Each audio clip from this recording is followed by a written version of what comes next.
ساڵتان لێبێ لە شەوی 29 ڕەمەزان لە شەوی 29 ڕەمەزانەوە لەگەڵتانین 29مین بەرنامەی پاشیفتان پێشکەش دەکەم. بەرنامەی ئەم دوو شەوەی کۆتایی پاشیف تایبەتمان کردووە بە تایبەت بۆ مەولود خوێندنەوە لە تەوەری یەکەمدا. هەر وەک شەوی ڕابردوو تەوەری یەکەم تایبەت بوو بە مەولود خوێندنەوە، ئەم شەویش بە هەمان شێوە چەند بەڕێزێکمان لەگەڵا تەوەری یەکەم بە هەمان شێوە ئەم شەویش تایبەت دەبێت بە مەولود خوێندنەوە. بەڵام من دەمێ ئاماژە بۆ بکەم سەبارەت بە بەردەوامی بەرنامەی پاشیف ئەگەر سبەی ئینشاڵە، چونکە ئەمڕۆ تازە ڕۆژی دووشەمەیە، ئەگەر سبەی سێشەمە بووە جەژن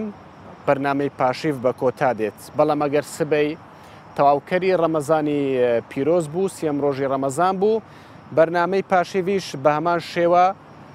بەردەوام دەبێت و سێم بەرنامەی پاشیفتان پێشکەش دەکەین. سەرتاش من دەمەوێ ئەو بەڕێزانە بناسێنم، هەرێکە لە بەڕێز فەرمان محەممەد مەولود خوێن و قورآن خوێن، وەروە لاوین خۆشناو مەولود خوێن و قورآن خوێن، وەروە شکور شەیدا مەولود خوێن کە لەگەڵم دەبن. بەخێر بێن. کاک فەرمان، تۆ سەرپەرشتی ئەم گروپە دەکەی. پێم خۆشە جەنابتان ئەگەر بە ئاەتێک لە قورآنی پیرۆزەوە دەست پێ بکەن، سوپاسان دەکەین. أعوذ بالله من الشيطان الرجيم.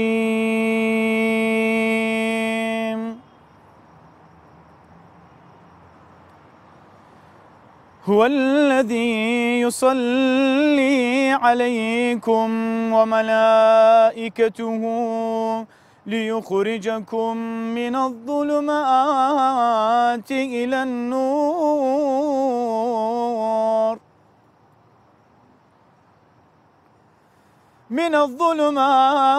إلى النور وكان بالمؤمنين رحيما.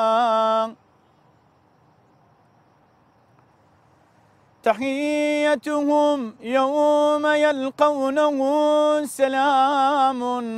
وأعد لهم أجرا كريما. يا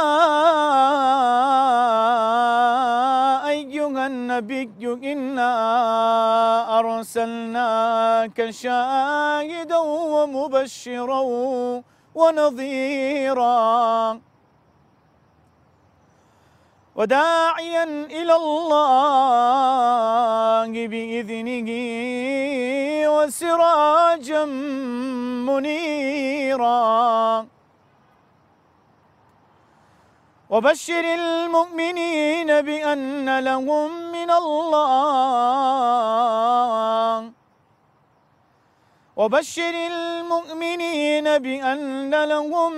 من الله فضلا كبيرا. صدق الله العظيم. دەست خۆش بێ و دەنگت خۆش بێ. بەڵێم بەر لە ئەوەی کە دەست بە گفتوگویەکەمان بکەین، ئێمە پاکێجێکمان ئامادەیە، دواتر دەست بە گفتوگویەکەمان دەکەین. بەڵێ بینەران و بیسەرانی کوردستان 24 پاکێجێکمان هەیە، هاوکارم بەرگەشت ئاکرەی لە شاری مانچستەر لە بەریتانیا ئامادەی کردووە لە یەکێک لە مزگەوتەکانی ئەو شارەیە، مزگەوتی شێخ ڕەئوف بەرزنجی لە شاری مانچستەر لە بەریتانیا. سەر ڕای ئەوەی ئەوان کە با بڵێم ئەرکە ئاینەکەیان بەجێ دەگەینن لە مانجی ڕەمەزاندا، کوردەکانی ئەو مزگەوتە ئێوارە خوانێک یاخود بەربانگێک بۆ موسڵمانانی ئەو شارە ئامادە دەکەن. موسڵمانان لەو شارە لەو مزگەوتە کۆ دەکەنەوە بێکەوە بەربانگ دەکەن و موسڵمانان ئاشنای خواردنە کوردەواریەکان دەکەن. با بێکەوە بینەری ئەم پاکێجە بین.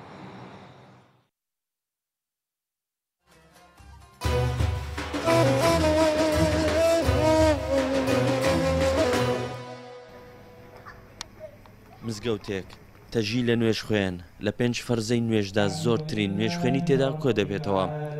مزگەوتی شێخ ڕەوف بەرزنجی بە مزگەوتی کورد ناسراوە لێ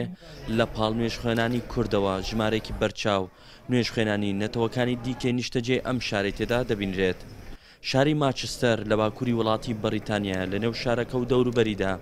زیاد لە 100 مزگەوت بوونی هەیە. تەنها لە نێو ماچستەردا هەریەک لە مزگەوتی سەلاحەددینی ئەیوبی و مزگەوتی شێخ ڕەوف بەرزنجی لە دیارترین مزگەوتەکانن.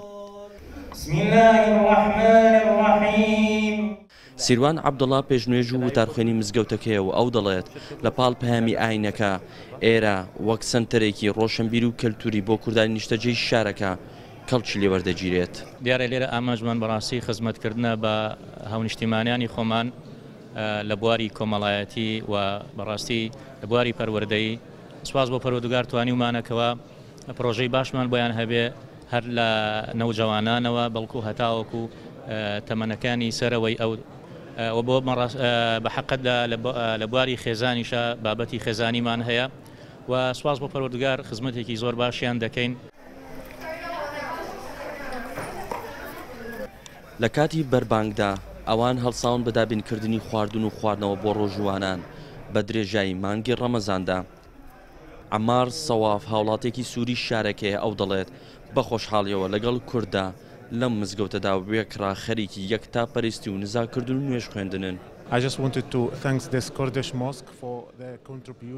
تەنها دەمەوێت سوپاسی ئەم مزگەوتەی کوردان بکەم بۆ ڕۆڵی گرنگیان بەڕاستی کارێکی باش دەکەن و زۆر هاریکار بوونە لە پابەندی ئاینەکانمان. ئەم مزگەوتە پڕێتی لە هاوڵاتی عەرەب و بیانی کە بوونەتە موسڵمان لە ئینگلیز و ڕەش و سپی هەمووان بە خێراتنیان دەکرێت. ناتوانم بە پێی پێویست سوپاسیان بکەم.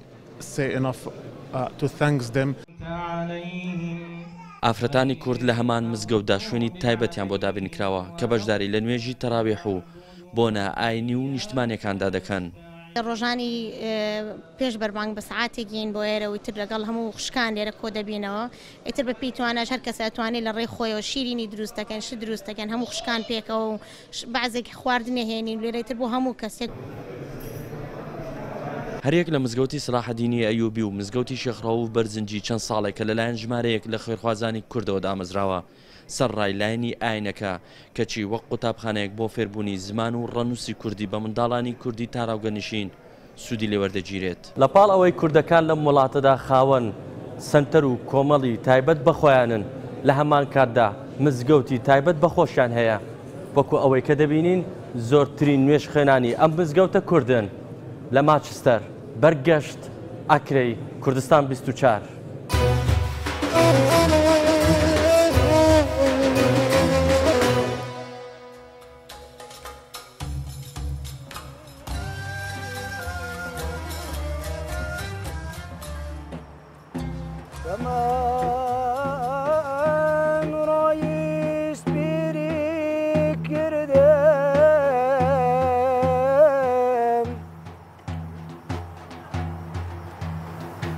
وردة وردة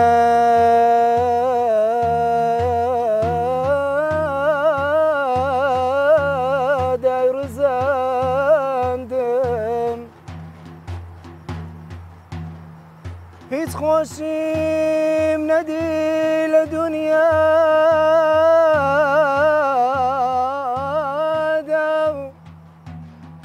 هیچ خوشیم ندید لدنیا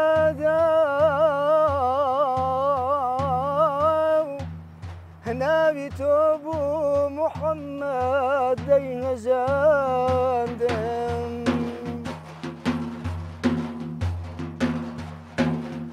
لغموشت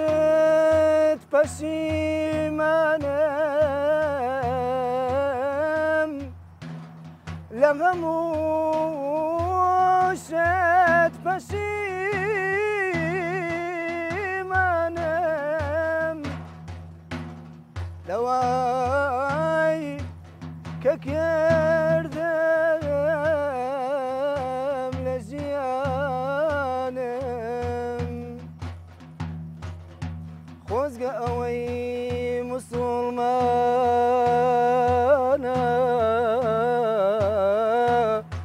پەشیمان بێ لە تەوانە چەند خۆشە گەر بچیە مەدینە چەند خۆشە گەر بچمە مەدینە ئەو پێغەمبەرە سەروەری دینە ئەو پێغەمبەرە سەروەری دینە خۆزگەم بەو کاتەی لەگەڵ ڕەفیقان خۆزگەم بەو کاتەی لەگەڵ ڕەفیقان چووینە مەدینە بە چاوی گریان چووینە مەدینە بە چاوی گریان چەند خۆشە گەر بچیە مەدینە چەند خۆشە گەر بچمە مەدینە ئەو پێغەمبەرە سەروەری دینە ئەو پێغەمبەرە سەروەری دینە خۆشەویستی من پێغەمبەرە خۆشەویستی من پێغەمبەرە نوری چاوە و تاجی سەرما نوری چاوە و تاجی سەرما چەند خۆشە گەر بچیە مەدینە چەند خۆشە گەر بچیە مەدینە ئەو پێغەمبەرە سەروەری دینە ئەو پێغەمبەرە سەروەری دینە ئای ڕێگای مەدینە دەچێنم بە گوڵ ڕێگای مەدینە دەچێنم بە گوڵ ئاوی بۆ دێنم بە ژیان و بەدڵ ئاوی بۆ دێنم بە ژیان و بەدڵ چەند خۆشە گەر بچیە مەدینە چەند خۆشە گەر بچمە مەدینە ئەو پێغەمبەرە سەروەری دینە ئەو پێغەمبەرە سەروەری دینە یادت دەکەن تاکو مابین یادت دەکەن تاکو مابین بێ یادی تۆ هەرگیز نابین بێ یادی تۆ هەرگیز نابین چەند خۆشە گەر بچیە مەدینە چەند خۆشە گەر بچیە مەدینە ئەو پێغەمبەرە سەروەری دینە ئەو پێغەمبەرە سەروەری دینە پێغەمبەر نازدارە صاحبی ئەسرارە پێغەمبەر نازدارە صاحبی ئەسرارە بن خۆش و گوڵزارە بن خۆش و گوڵزارە پێغەمبەر نازدارە صاحبی ئەسرارە قوربانی ناوێت ناوێت چەند خۆشە قوربانی ناوێت ناوێت چەند خۆشە ئارەقەت گوڵە و ئارەقەت گوڵە و بۆنت بەنەوشە بۆنت بەنەوشە پێغەمبەر نازدارە صاحبی ئەسرارە پێغەمبەر نازدارە صاحبی ئەسرارە بن خۆش و گوڵزارە بن خۆش و گوڵزارە پێغەمبەر نازدارە پێغەمبەر نازدارە ئای هەر خۆم بە قوربان خاوێنی هەستی هەر خۆم بە قوربان خاوێنی هەستی مانجی دوولەت کرد گەنجی دوولەت کرد بە پەنجەی دەستی بە پەنجەی دەستی پێغەمبەر نازدارە صاحبی ئەسرارە پێغەمبەر نازدارە صاحبی ئەسرارە بۆ خۆش و گوڵزارە بۆ خۆش و گوڵزارە پێغەمبەر نازدارە صاحبی ئەسرارە. دەنگتان خۆش بێ سپاس کاک فەرمان ئەو گروپە چۆن یەکتریتان دۆزیوەتەوە یەکتریتان گرتووە سەرت چێ بیرۆکە یەکگرتنەوەی ئەمەدا بۆ نمونە کاک لاوین لە شەقڵاوە ئێوە لە هەولێر بەڵێ سەرەتا بسم الله الرحمن الرحیم دەستخۆشی لە کەناڵەکەی بەڕێستان دەکەم بەو بانگێشکردنەی ئێمە بە لەم شەوەیە قەدر و بەرز و پیرۆزە خێر بێن سەرچاو ئینشاءالله پێ و قەدەمی ڕەمەزان بەخێر دەبێ ئەم ئاژاوەی لەناو خاڵی کوردستان هەیە ئەو دوژمنانەی کە بە تەحەدا هاتینە زوڵمان لێ دەکەن ئینشاءالله خوای گەورە بە گەورەی خۆی ئاوەشی بۆ فتنەیەدا دەکا کوردستانێکی ئارامتر و ئەم داعشانەش ئینشاءالله کۆتایی ئاخریان دەبی پێشمەرگە برایانی پێشمەرگەمان سەر دەکەون. ئێمە بەڕاستی بە حەقیقەت تیپی هونەری گەیلانیە تیپی هونەری گەیلانی خۆی لە چەند کەسێک ئەندامێکی دەگرێتەوە چەند کەسێکین ینی کە ئێستا ئەو سێمان دانیشتین ینی هەرسێکمان هونەرمەندی الحەمدولله ئێمە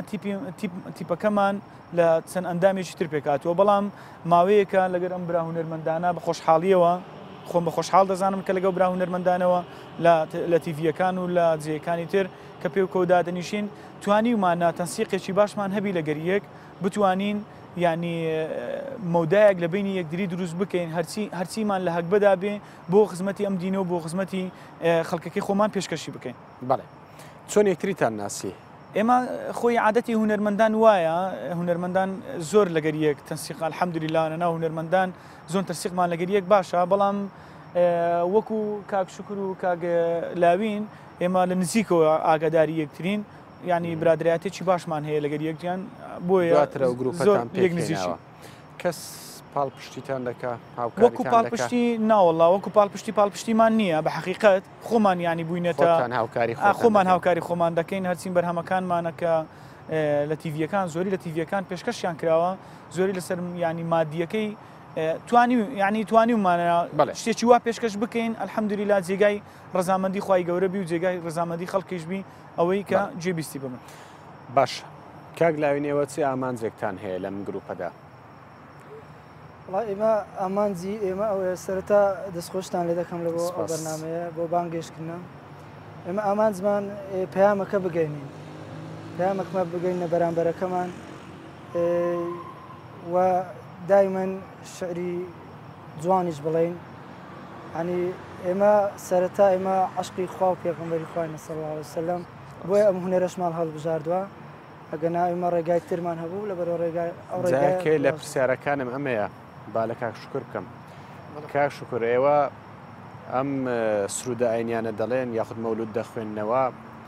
ئامانستان خۆشەویستیە بۆ پێغەمبەری خوا صلی الله علیه وسلم یان بۆ ئامانجی دیکەتان هەیە؟ ببوورە حاڵینم لە کۆتا وشات یان ئامانستان شتێکی دیکەیە بەستمەوە یان خۆشەویستیە بۆ پێغەمبەر محەممەد صلی الله علیه وسلم یان بۆ شتێکی ئامانجێکی دیکەتان هەیە؟ سەرتا بەناوی خۆی بەخشندە و میهرەبان خۆشحاڵین بۆ یەکەم جارکە لەو کەناڵە سپاس داداوەتین سوپاسی بەڕێستان دەکەین سوپاسی ئەو برادرانەی پشت کامێرە دەکەین سەرکەوتن بۆ ئێوە ئینشاءالله من دەمەوێت ئەوە بڵێم لەو شەوەدا بەسەرەحەت خۆی لە خۆدا هەموو شتێک واقعەم دیارە ئەگەر ئێمە خودی خۆم چکاکە فەرمانم چکاکە لاوینم ئەگەر بەهاتایە و عشقی خوددا لە دڵماندا نەبوایە بێشک و گومان ئێستاکە لێرە نەدەبووین لەو شەوە پیرۆزەدا دەچوین لە شوێنی تر گۆرانیمان دەگوت جا پرسیارەکەی جنابتم بە کورتی وەڵام داوەتەن هیوادارم لێم حاڵی بووبین کە ئەمە مەبەستمە ئەوەیە بەسەرحەت ئەمە بە شانازیەوە دەڵێن خۆشەویستیە بۆ خوددا و پێغەمبەرەکەی صلی الله علیه وسلم ئەجینا هەمیشە ئەمە وامان گوتە واش دەڵێن ئەگەر مەبەستمە ئەوە نەبووە ئەو کارەمان نەداکرد. باش دەگەڕێنەوە سەرام بابەتە پرسیارم زۆرە لەسەر ئەو ئامانجا بەڵام دەچمە لای تۆڕی پیامێرانمان لە شار و شارۆچکەکانی هەرێمی کوردستان دواتر دەگەڕێنەوە لای جەنابتان بەڵە هەریەکە لە هاوکارم هێرۆ مەولودی لە شاری هەولێر هۆرا سۆران کامەران لە کەرکووک وەروە مەسعود محەممەد لە شاری دهۆکەوە لەگەڵم دەبێ لە سەرتاش دەچمە لای هاوکارم سۆران کامەران کە لە شاری کەرکووکەوە لەگەڵما سۆرانم کاتت باش بەرەو کۆتایی ڕەمەزان دەچین لە کۆتایەکەینن ئەگەر یەک دوو ڕۆژێکمان مابێویش ئەگەرما یاخود نەماوە ئەمڕۆ دڵنیان کە ڕەمەزانە بەڵام سبەی دڵنیانین ئێستا پاشیف لە کەرکووک چۆن دەگوزارێت خەڵک چۆن پێشوازی لە پاشیف دەکات ئایا هەمان گەرم و گوڕی جارانیان ماوەوە مەبەسم لە ڕۆژی یەکەم و دووەم و سێمی یاخود ئێستا کەمێک ئەو گەرمیە نابیندرێت و خەڵک چۆن بەرەو بازار چووە بە تایبەتی بۆ خۆ ئامادەکردن بۆ ڕۆژی جەژن بەڵێ ئەم کاتەیەوەش باش هەڵبەت ئێستا ئێمە لە بازاڕی عەرەفەین کە هیچێکە لە بازاڕە قەرەباڵغەکانی کەرکووک وە ئەم بازاڕە جیاواز لە بازارەکانی دیکە هۆکاری هەڵبژاردننی ئەم بازاڕە بەلایەمەوە بوو کە سەرجەم نەتەوەکانی کەرکووک بە کورد و عەرەب و تورکمانەوە ڕوو لەم بازاڕە دەکەن و ئێمە با بڵین کەمێک بەر لە ئێستا گوزەرمان کرد ئەمە ئەوەی کە ئایبینن ڕاستە ئێستا بازارەکە جۆرێک لە چۆڵی پێوە دیارەوە هاوڵاتیان با بڵین بازاڕیان چۆڵ کردووە بەڵام دەبێت ئەو بڵێن کە ئەم ساڵ جیاواز لە ساڵانی ڕابردوو تا ئەمە یەکەم جەژنیان با بڵین تایبەتە بۆی کە ئەم ساڵ هاوڵاتیان ڕوو لە بازارەکەن تا درنگانی شەو دەمێنەوە چکە ساڵانی ڕابردوو بەهۆی بارودۆخی ئەمنی بازار نامایەوە تا درنگانی شەو و پێزەکانی پێشمەرگەوە کە وڵاتیان دەڵێن کە سنووریان پاراستووە هۆکارە بۆی کە ئاسایش و ئەمنیەت لە کەرکووکدا دابین بکرێت هەڵبەت ئێستا لێرە کۆمەڵی خێزان و خانەوادە دانیشتونە و منەمێ لەگەڵێکی چانە قسەکەم سەلامت ممکن یانی باش بەڵێەوە بۆت دەبینن ینی لێرە هاوڵاتیان دانیشتونە و شەوانی ڕەمەزان تا درنگانی شەو لێرە دەمێنەوە منەمێ لەگەڵ ئەم برابە ڕێزە قسەکەم ئەم کاتت باش ئەگەستەپاوە بەڕێزی چۆنە ئێستا شوانی بازار چۆنە وەڵا لەخوا بەزار زۆر ئارامە لە سایی برا پێشمەرگەکانەوە بەڕاستی جەوێکی زۆر هادە و خۆش بەڕێگرت باشە ئێستا وەکەوە هاوڵاتیاش ئاماژەی پێکرانی هاوڵاتیانی کەرکووک دەڵێن کە لە سای هێزی پێشمەرگەوە ئێمە شەوانی ڕەمەزان بە ئارامی بەڕێ دەکەین ئێستا با بڵین لە ڕووی بازارەوە ینی بازارت چۆن ئێستا ئەم ساڵ بە ساڵا بە بەراو بە ساڵا ڕابردووە بەزاد وڵا زۆر فەرقی کردووە بەڕاستی کاکە جاران کەس نەوێرە بێتە دەرەوە نەتەوێرە یەکەم ساڵە هاوڵاتیان تا درنگان بەڵێ زۆر تەواو ینی جەوەکە بە زۆری زۆر گۆڕاوە جەوەکەمان لەخوا بەزاد یەکەم ساڵتەکە تا درنگانی شو هەرەوەڵە بەڕاستی ئەو شتێکی زۆر جوانەکە عیلە لە خۆی ڕائبینێ کە تا سەعات دوی شەو بەڕاستی لە دەرەوە ئێمە شتێکی مەزنە بۆ ئێمە کە کەرکووک شاری کەرکووک کوردەی پارێزێ بەڕاستی هەموو کەسێک لەی ئەمینە هاوڵاتیان لێرە باس لەوە دەکەن ینی کە لە سای هێزی پێشمەرگەدا شارەکە پارێزراوە ئەم ساڵ بە بەراو بە ساڵیان ڕابردوو چی جیاوازیەکەیە بێگومان ئەم ساڵ بە بۆنەی هێزەکانی پێشمەرگەوە کەواتوانیانە ئەمنیەتی شارەکە بپارێزن زیاتر خەڵکەکە یعنی بە خەڵکەکە زیاتر دێتە دەرەوە بە هەستەکەکەوە ئەمن و ئاسایش بەقەرارە لەبەرەوە زیاتر عیلە و شت دێتە دەرەوەی سە خۆتان ئەمسان کاتژمێر سعاتیەکە وا خەڵکەکە لە دەرەوەیەکەوە عیلەیەکی زۆر لە دەرەوەیە ئەمەش بۆ ئاگەڕێتەوە کەوا هێزەکانی پێشمەرگە توانویانە شارەکە بە باشی بپارێزن زۆر سپاس دەکەم بەڵێ هەڵبەت وەکە برا بەڕێزانەوە ئەو هاوڵاتیانە ئاماژەیان پێکرد کە لە شاری کەرکووکدا ئەمە یەکەم ساڵە کە با بڵێن تا درنگانی شەو هاوڵاتیان لەسەر شەقامەکان دەمێنەوە هەڵبەت ئەو شەقامی کە دەیبێنن ئەوە شەقامی بازاری عەرەفەیە کە تا ئێستا جۆرێک لە جموجۆڵی هەیە و هاوڵاتیان تا ئێستا با بڵێن ڕۆکەن لە بازار بۆ کڕینە شتومەکانیان بۆ پێداویستەکانیان بۆ جەژنی ڕەمەزان بەڵام وەک ئەو هاوڵاتیان ئاماژیان پێکرد چکەم ئەمساڵ یەکەم جەژنە بە بەراورد بە ساڵانی ڕابردوو جۆرێک لە جیاوازی هەیە لەگەڵ با بڵێن ڕەمەزانەکانی دیکە لەگەڵ شەوانی ڕەمەزانی دیکە بەڵام نەگەڕێمەوە لای هاوکارانە بەڵێ سپاس بۆ هاوکارم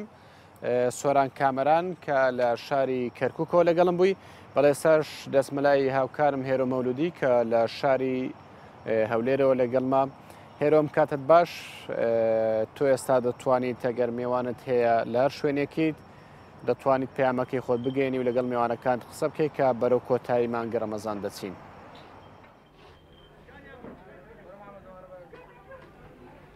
بەڵێ پاشەوی تۆ سەرجەم بینەرانیش باش کۆڤان دیارە ئێمە ئەمشۆ هاتوونێتایەکە دیکە لە بازارەکانی شاری هەولێر بازارێکی کۆنی شاری هەولێرە هەرچەند کاتژمێر لە یەک لای داوە بەڵام خەڵکێکی زۆر هێشتا لەناو بازار ماونەتەوە پێداویستەکانی ڕۆژی جەژنیان بێگومان هاتوون لێرە جابین بکەن و هەروەها خەریکی پاک و خاوێنکردنەوەی نێو شارەکەش ماماژش بۆ کێنکان ڕۆ یاخود بڵێ ئەم شەو دوایین شەوی یەکشەمەی مانگی ڕەمەزانەکە ئێمەش لەگەڵتانە دەبین و بۆ ماوەی مانگێک لەگەڵ ئێوە هاوکارانی دیکەم بەردەوام لەگەڵتانە بۆی کەمە بزانی کە چۆن هاوڵاتیان پێشوازی دەکەن و هەروەها نرخی کەلوپەلەکان چۆنە و دوکاندارەکان چۆن پێشوازی لە هاوڵاتیان دەکەن و ئایا وەکو ساڵی ڕابردوو هیچ گۆڕانکاریکی بەسەردا هاتووە وەکو ساڵی ڕابردووە دەچینە لای هاوکاران دەچینە لای ئەم بەڕێزە کاکە ئەو کاتت باش و پاشەوت بەخێر سەرچاوم بەخێر بێ. لە مانگی ڕەمەزاندا چ جیاوازەیەکت بینی بەتایبەتی لەم شەوانەی دواییدا لە ڕووی نرخ و دابەزاندن یاخۆت هەڵکشانی نرخەکان؟ وڵای سعرەکە مناسبە باشە. وەکو دوکاندار خەڵکی چۆن پێشوازیان کە زیاتر وەبزانم ئێوە جلوبەرگی منداڵان دەفرۆشن زیاتر جلوبەرگی منداڵان ئێستا بۆ جەژن نوێ دەکرێت بەرێ زیاتر ئەوان دەفرۆشی. ئەی خەڵکەکە چۆن بوون؟ وڵا باش بوو وەسەد بوو کە پێشوازی خەڵک باشە خۆیان ئامادەکرۆ بۆ جەژن. تۆ بخۆ وەکو دوکاندار خۆت ئامادەکرۆ بۆ جەژن؟ بەرێ چت کردوە تا ئێستا؟ بەرێ چت کردوە تا ئێستا چۆن خۆت ئامادەکرۆ بۆ جەژن؟ وڵا جێژن چیات زرک و بەرگە و شتانەیە. دەی باشە زۆر سپاس بۆ بەڕێزت بابزانە مەوەکو دوکاندارە بوو کە جلوبەرگی منداڵانیان زیاتر دەفرۆشتێ و ئەم بەڕێزانەش کە لێرەوە بزانم خەریکە ئەشیا و کەلوپەلن زەنەبش دوکانداری؟ ناوەڵا هاتیوەڵا هاتووی ئەشیا بکڕی؟ ناوەڵا هەر برادرم هاتیمەکەی و قزمە. دەی زۆر باشە خۆ ئامادەکرۆ بۆ جەژن ڕەمەزان؟ تەبان لە خۆی بەزیادوی لەو خۆی بەزیادوی ڕەمەزانێکی زۆر خۆش و زۆر سەرکەوتوو بە بەڕێما کرد لە ئەو ڕەمەزانە لە گشت مسلمانان پیرۆز دەکەن ئینشاڵڵا. هەربچی جیاوازی ئەم مانگە لەگە مانگەکان دیکە ئەم شەو لەگە شەوەکان دیکە. وەڵای ئەو شەوە بەخۆی کۆتاییەکەیتی خەڵک هەمووی لە بۆی مەعاشەکەش بە دوا کەوتووە هەمووی وەزارەتەکان وەبزانەوە و بەیانیش مەعاشە درێ یعنی هەمووی کەتە ئەو سا و ڕۆژە ئەو شەو زیاتر قەرەبارق بوو لەگەر شەوەکان کە زۆر فەرقیەوە. باشە زۆر سپاس بۆ بەڕێزە با هەڵدەنکە ئەمەژە و بەڕێزانە کە چەڕەزاد دەفرۆشن چەڕەزادێکێک کە لەو شتانێکە لە ڕۆژانی جژندا وەبزانم کە داخوازی زۆرە و کاتت باش باش بەخێری سەسام سپاس داخوازی خەڵک بۆ چەڕەزاد لە شەوەکانی کۆتایی. وەڵای باش الحەمدولله خەڵک بەو خاستەن ئەو ئاخیریانی و دەڕۆژی ئاخیری خەڵک زیاتر داواکاری لەسەر زیاتر بووە پێش ئێستا کەمتر بوو بەس هەر ڕێوەشی ساڵەکانی دیکەنی ئێستا کەمترە جاران 4 5 بای ئێستا 2 دەبا 49 دەبا بۆ سعرەکانیش دابەزی لە چاوپار بەس خەڵکی زۆر لە سعر دەپێستەوە ئێستا لە کوالیتیەکەی زۆر ناپرسی. نرخەکەی بە بەراورد لەگەڵ مانگی ڕابردووە هیچ جیاوازێکی کردووە؟ وەڵاهی تۆزێک گرانتر بووە مانگی ڕابردوو هەرزانتر بوو بەس لەبەر جەژن دائیمەن دوکاندارنا لە جێ خۆی گیران دەبێت. ئێوەش تاسیر لەسەر ئێوەشدا دەبێت. تاسیر ئێمەش وەڵاهی بە سعری ماکانتر دەدەین خازنەکەی کەمتر بێ بەس با بڕات کێشەمان نییە لەگەر خێرکردن. زۆر سپاس بۆ بەڕێزە زۆر سپاس. بەڵێ کۆڤان ئەوە بەشێک بوو لە بازاڕی تەیراوەی شاری هەولێر کە لەگەڵ چەند هاوڵاتێکیش قسەمان کرد و بەشێک لەو کەرەستان و پێداویستانی کە خەڵکیش لە ڕۆژانی زەش پێستیانە بینیمان و لەگەڵیانە قسەم کرد دەگەڕمەوە لای تۆ هیوای کاتێکی شادم هەیە بۆم لایکدا لێشتەوە جەژنی ڕەمەزانش لە هەموو لای پیرۆز بێت. بەڵێ سپاس بۆ هاوکارم هێرۆ مەولودی کە لە نێو بازاری شاری هەولێرەوە لەگەڵم بووی سپاس. بەڵێ ئێستاش دەستم لای هاوکارم مەسعود محەممەد کە لە شاری دهۆکەوە لەگەڵم دەبێت. مەسعود ئەفدەمێتە باش ماشەڵڵا توژی چەند شەوە لەگەلمەی بەردەوامی لەگەلمە ئیشەفژی تودیکاری هەم ئەوێ دیێت خۆ وەربگری مێهوانێن خۆ وەرگری و بتایبەتیژی یەکیان دوو ڕۆژمانە و ڕەمەزان بەداوی ببە خەڵک چاوە پێشوازیە لە جەژنێ دکە.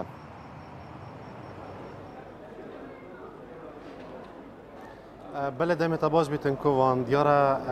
ئەم درەنگی شەف داینەنها ji ber ku projeyê dinya gelek germ xelek jî projeyê xelek qesta bazarî naketin ji ber vê yanî قربالغی و بازاری تایباتی روزانه نزدیکی جشن دال شبه دست بکرد. یعنی کس نها بجم هشتا بازار دو که همی به وکیلی ما اعطا ویدمیجی یعنی خلق ویدمی تهتن بازاری تشتاد کریتن کلو پلات کریتن از اگر هندک خلقی آفم تایباتی جست نزدیکی بازار جلوبرگان ما داکو بزانین کنت افصال دا چه جلوبرکاتینه خلق چا قصه بازاری کرد دست پیک از گلدی برای باوم توی چوانی سرچاوا گلب خیرات نم خیر بازاری دا تو کارت که یعنی روشا بازاری کار چوایا باشه شلها الحمد لله باشه حتی رادکی باشه اكيد وکی هر سال نه بس الحمد لله باشه خراب نه پیش بینید که روسابا بیتن سر رای و قیرانه و نبونا موچا باور بکه راستی من راستی چطوره نبار که بجا بچه چکوندی خلق ما چند کودان نخوش جبن اكيد هر نظام يعني هر قصه بازاری یعنی هر خوشی خود دشمن بيجين يعني دشمنت منش انا خوشيت ما تقدر لا ما تشتكي جاي خدها اكيد توصل اكيد توصل اكيد يجي الحمد لله يعني ما شاء الله سبيدتين حتى دو الشاب دوني يعني زياده عن القصه مدت يعني حتى درنگی شب جی بشین بازار فکریه حتى دوني بیام فکری روزی چوای خلقتنا بازاری بالك اشتهر صالينا روزي گرم علامات نبید گالکسی بار حزی کانال حتى تقریبا ساعت ایک یکونی بشنیدن باشه سپاس بوده بس سپاس شمال قلب من دابم چین قصه بازار جلوبرگ بکین کانت افصال دا طيبتيش يعني مزانين خان خاص طوالاتيان سر جلوبرگین کردی چوایا اجبر کد جشن داد نوروز داد زدتر خلق گرینگی جلوبرگ دادن از گل هنگ جه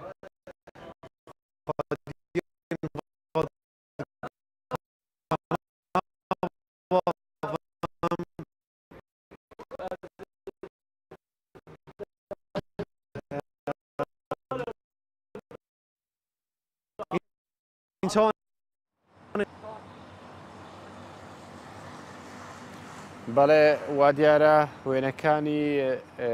مەسعود بە باشی ناگەن بۆیە سپاس بۆ هاوکارم مەسعود محەممەد کە لە شاری دهۆکۆ لەگەڵم بووی وەروا سپاس بۆ هاوکارم سۆران کامەران کە لە شاری کەرکووکەوە لەگەڵم بووی وەروا سپاس بۆ هاوکارم هێرۆ مەولودی کە لە شاری هەولێرەوە لەگەڵم بوو سپاس لنا كسكاريا خاكم بس الروي بابا عمرم بابا عمرم لنا كسكاريا خاكم بس الروي بابا عمرم بابا عمرم خدايا توب مشينا تال برقابي كسي أمرم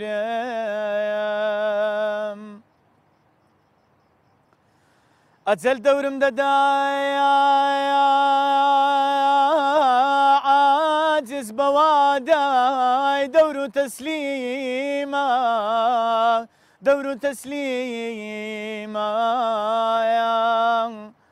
مني غفلة زردن يشتان خريشي مسألة دورم مسألة دورم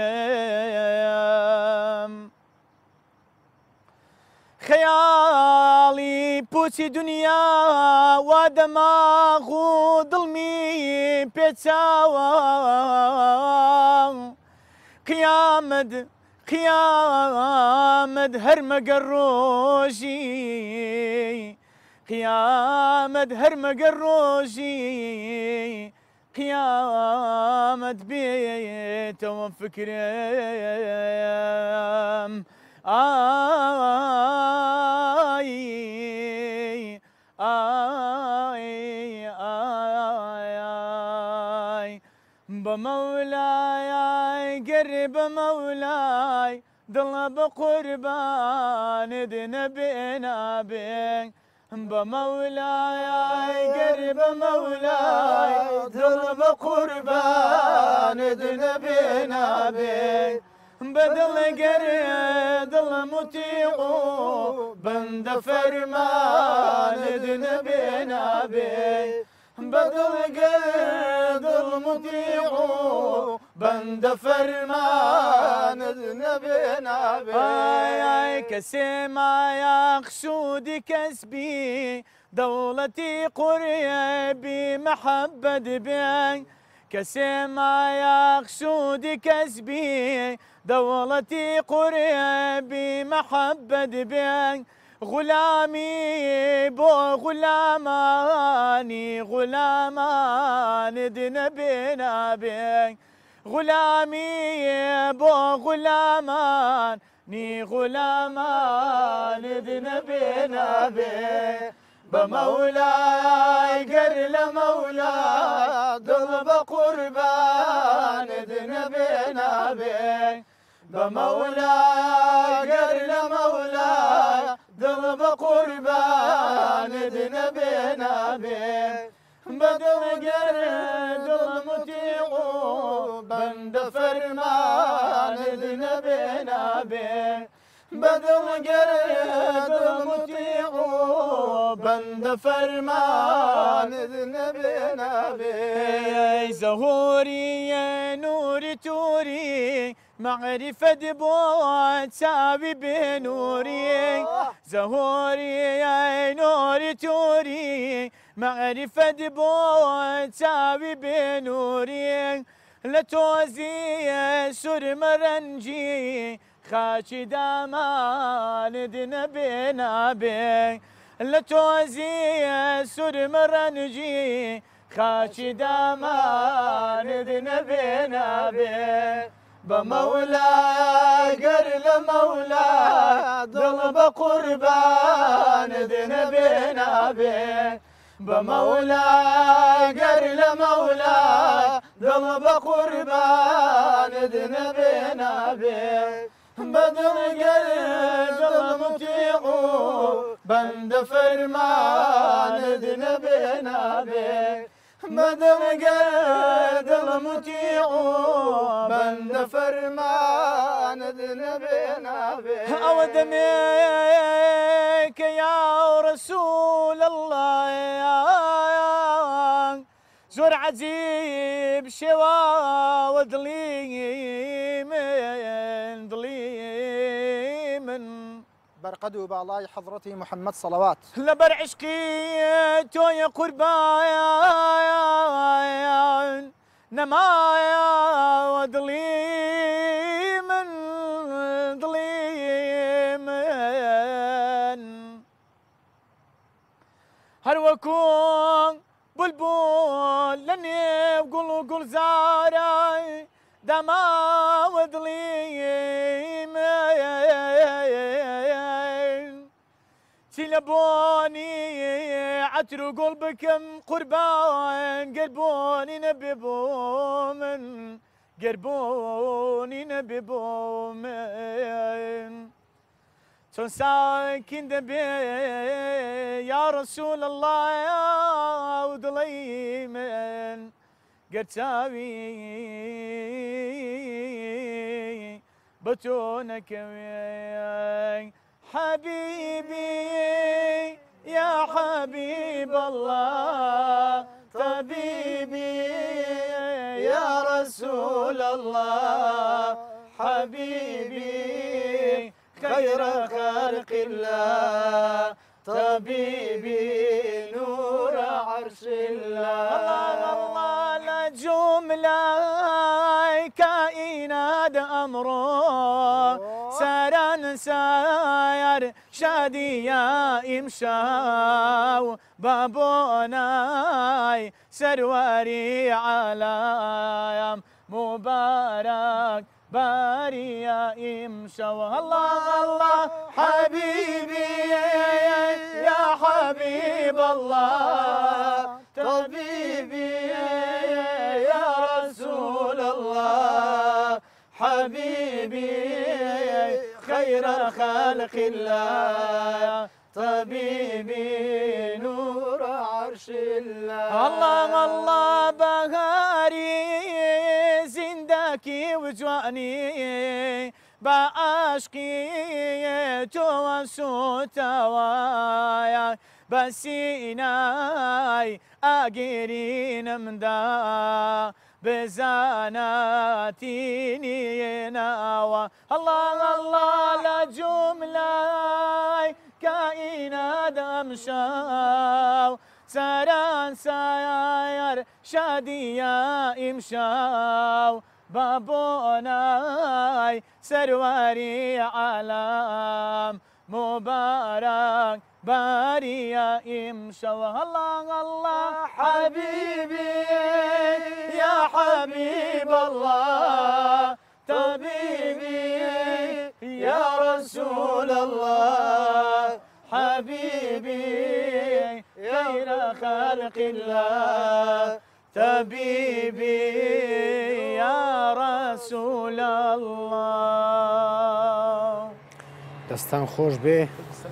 دەنگتان خۆش بێ بووە دەفم لێ نەدام بەڵێ ئەم دوو شعرەی کە گوتم یەکی ئەحمەدی مفتی زادەیە بەدە مەولای گەر بە مەولای وا خۆشە یعنی من تامەچی وا لێ دەکەم بەبێ دەفڕوە و هەم حەبیبی یا حەبیب اللهش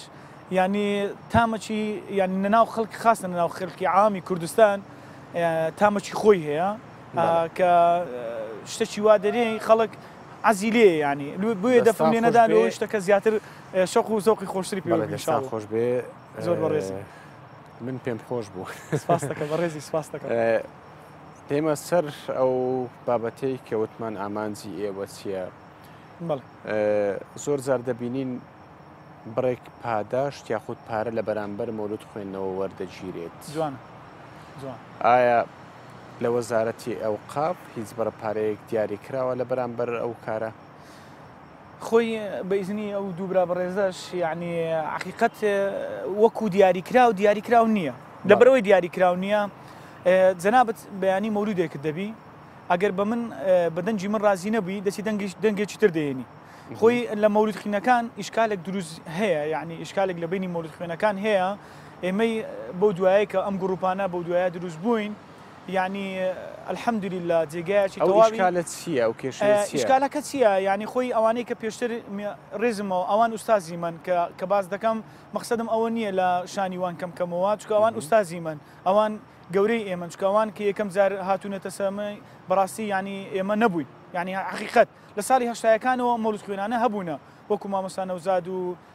مەلا ئەحمەد و مامۆستا فواد و ینی هەموو چەندەهان کەسی وەکو عاجی عسیب و مەلا قارەمان و ئەوشتانە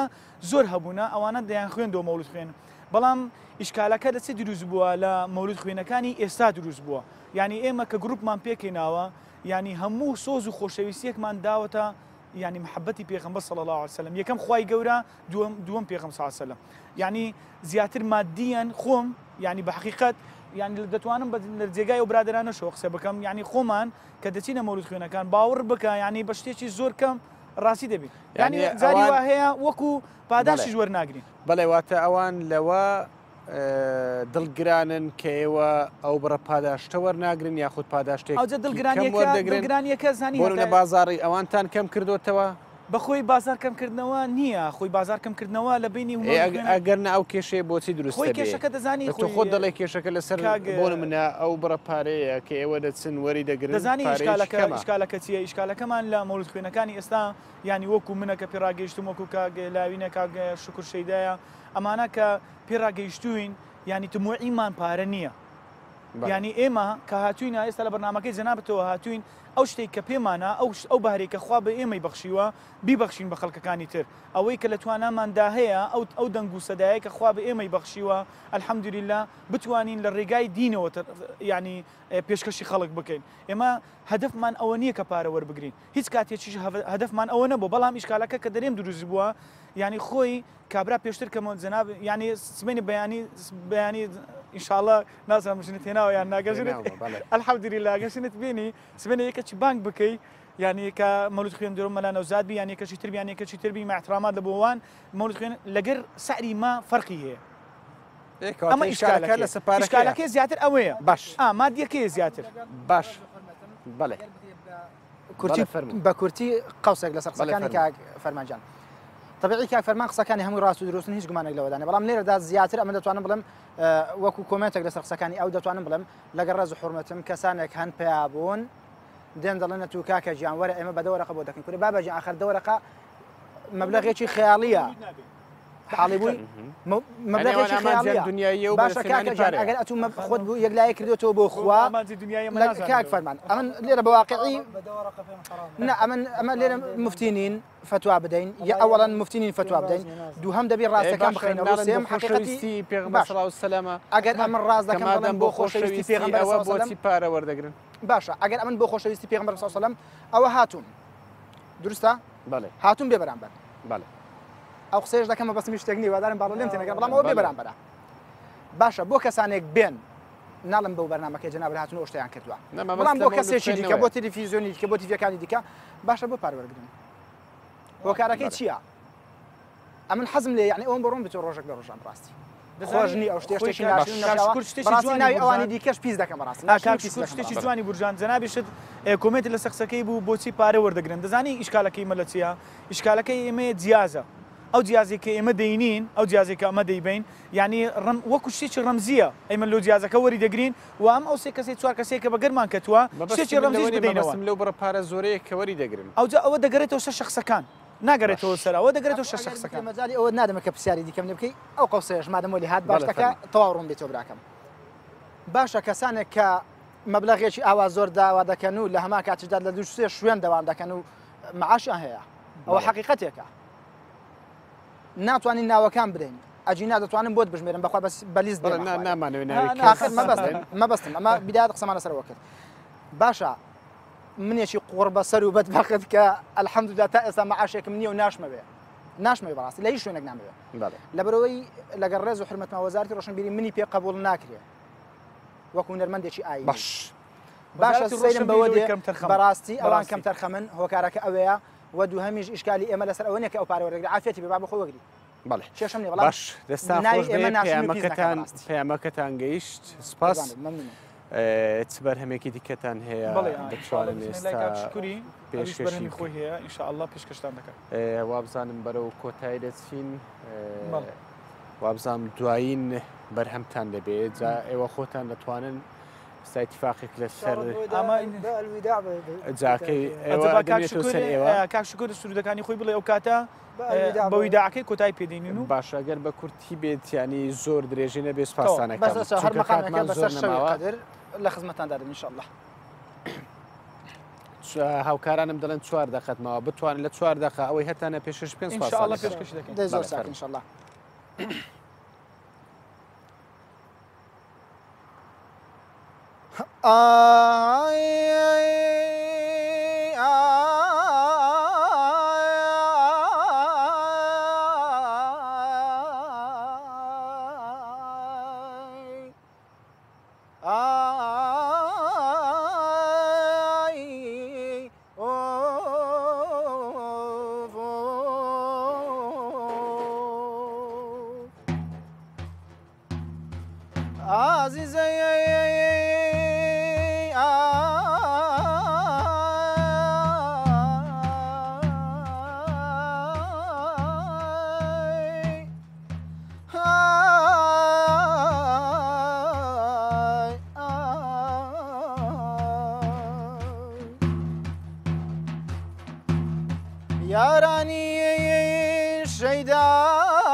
بادڵتان پڕ بێ لە شەوقی ئەوی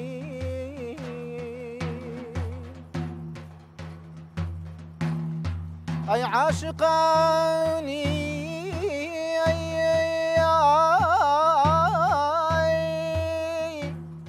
ئەی عاشقانی ئەوینی خوددا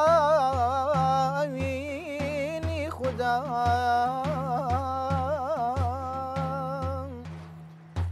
ورن بۆ نزای ڕۆشنایی هودا سەر لە کڕنوشکان سەر لە کڕنوشکان پڕهۆش و فکر ڕۆح ئاشنا بکەن بە جوانی زیکر وەرنێ بە ئەم شەو بۆ عەشق و باوری لە مزگەوت و ماڵ بکەین بێداری بکەین بێداری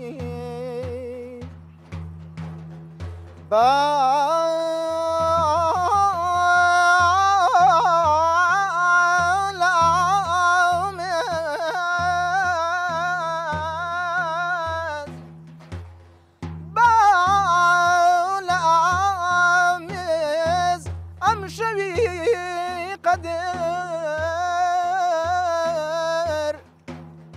بگرین بۆ ڕۆژی عریانی مەحشەر ئەوانەی ئەم شەو دەبێ خەون بۆ نوێژ و نزا هاودەمی خەون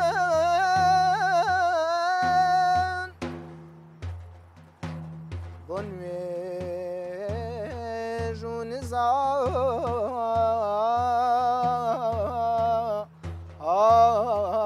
هاودەمی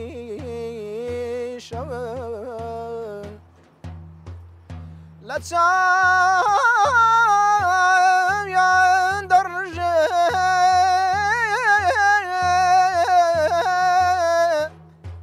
لە چاویان دەڕژێ نمەی ئەشکی سوور تێشوو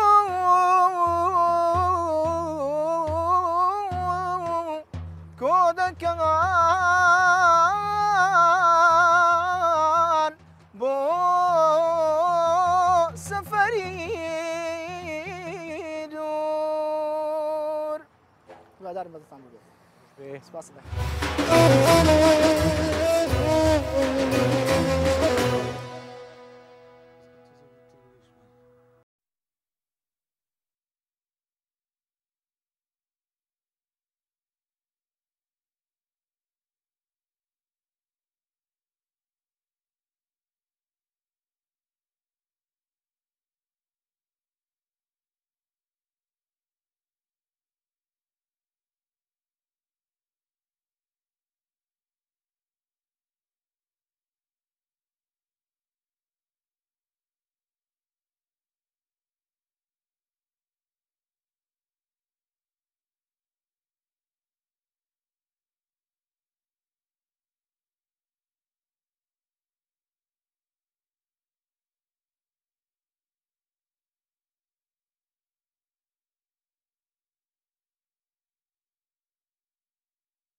بەڵێ پاشیڤ بەردەوامە تەوەری یەکەممان سەبارەت با بڵێن تەوەری ئاینی بوو بە کۆتا هات تەوەری دووەم کە تەندروستیە بەردەوامە بەڵام بەر لەوەی دەست بە تەوەری دووەم بکەین هاوکارانم لە ڕۆژاوای کوردستان پاکێجێکیان ئامادە کردووە سەرباری ڕەوشی ئەمنی لە ڕۆژئاوای کوردستان بەڵام هاوڵاتیان لە شاری قامشلۆی ڕۆژاوای کوردستان ئەوان لە بازارکردنیان بەردەوامن ئەوان بە تایبەتیش دوکان بە دوکان دەگەڕێن ئەو دوکانانە حەز دەکەن ئەو دوکانانە ببینەوە کە نرخی کەلوپەلەکانیان هەرزانترە لە چاو دوکانەکانی دیکە بابەیەکەوە بینەریان پاکێجە بین.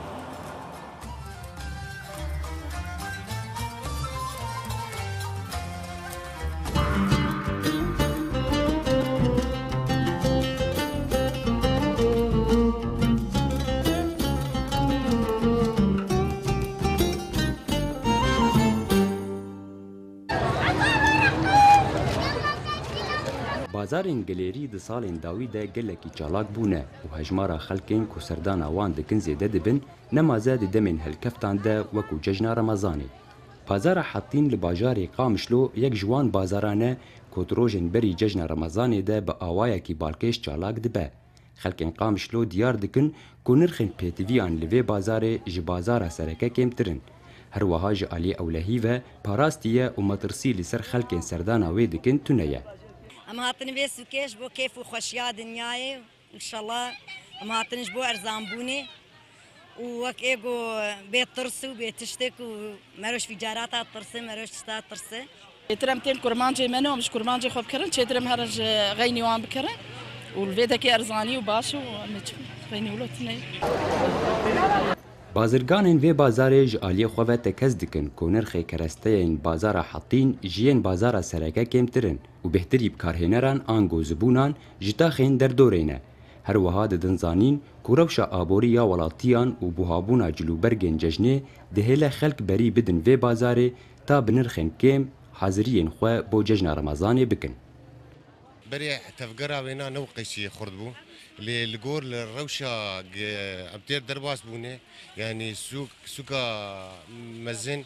بەرێ تەفگەرا وێنا هەبوو بەس ئانەکە حەبکیش بۆ ئەو لە هەیە حەبکی ئەفتشتا تەسیرا خۆل سەرکردیە و وەکی دژی ئەسعارێ وانا بڕاستی هینکی گەلکی گرانن ئەف سوک تقریبا 35 ساڵی وێچێ بووی و عالم ئێڤا حاڵەتە هەموو تێنێ ژبەر نێزیکی واژی بەسعاری واژی گەلکی باشن سوکا مرکزی گەلکی باشتر دەساری وێ ji bo li alem xelê digirin. Buhabûna nirxê alavan bi giştî û rewşa aboriya zor ji wan sedemên ku derfetê dide bazarên berdêl ji bazarên navendî re. Bazarên gelêrî wê derfetê dide her kesî nemaze malbatên xwedan da hatên destnîşankirî ku pêdiviyên xwe ji hemû cûreyên keresteyan û bi nirxên li gor da hatên xwe bikirin. Her wiha tirsa ji teqînê ku car caran di navenda bajêr de rû didin dihêle xelk bêhtir bi aramî li bazarên gelêrî kirîn û firotina xwe bikin. Ferhat Ehmed Kurdistan 24 Qamişlo.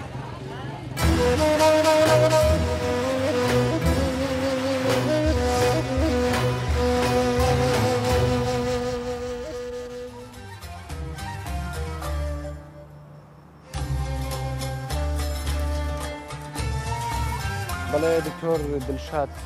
عەبدولقادر پزیشکی پسپۆڕی نەخۆشەکانی هەنا و دڵ لە تەوەری دووەمی بەرنامەی پاشیڤ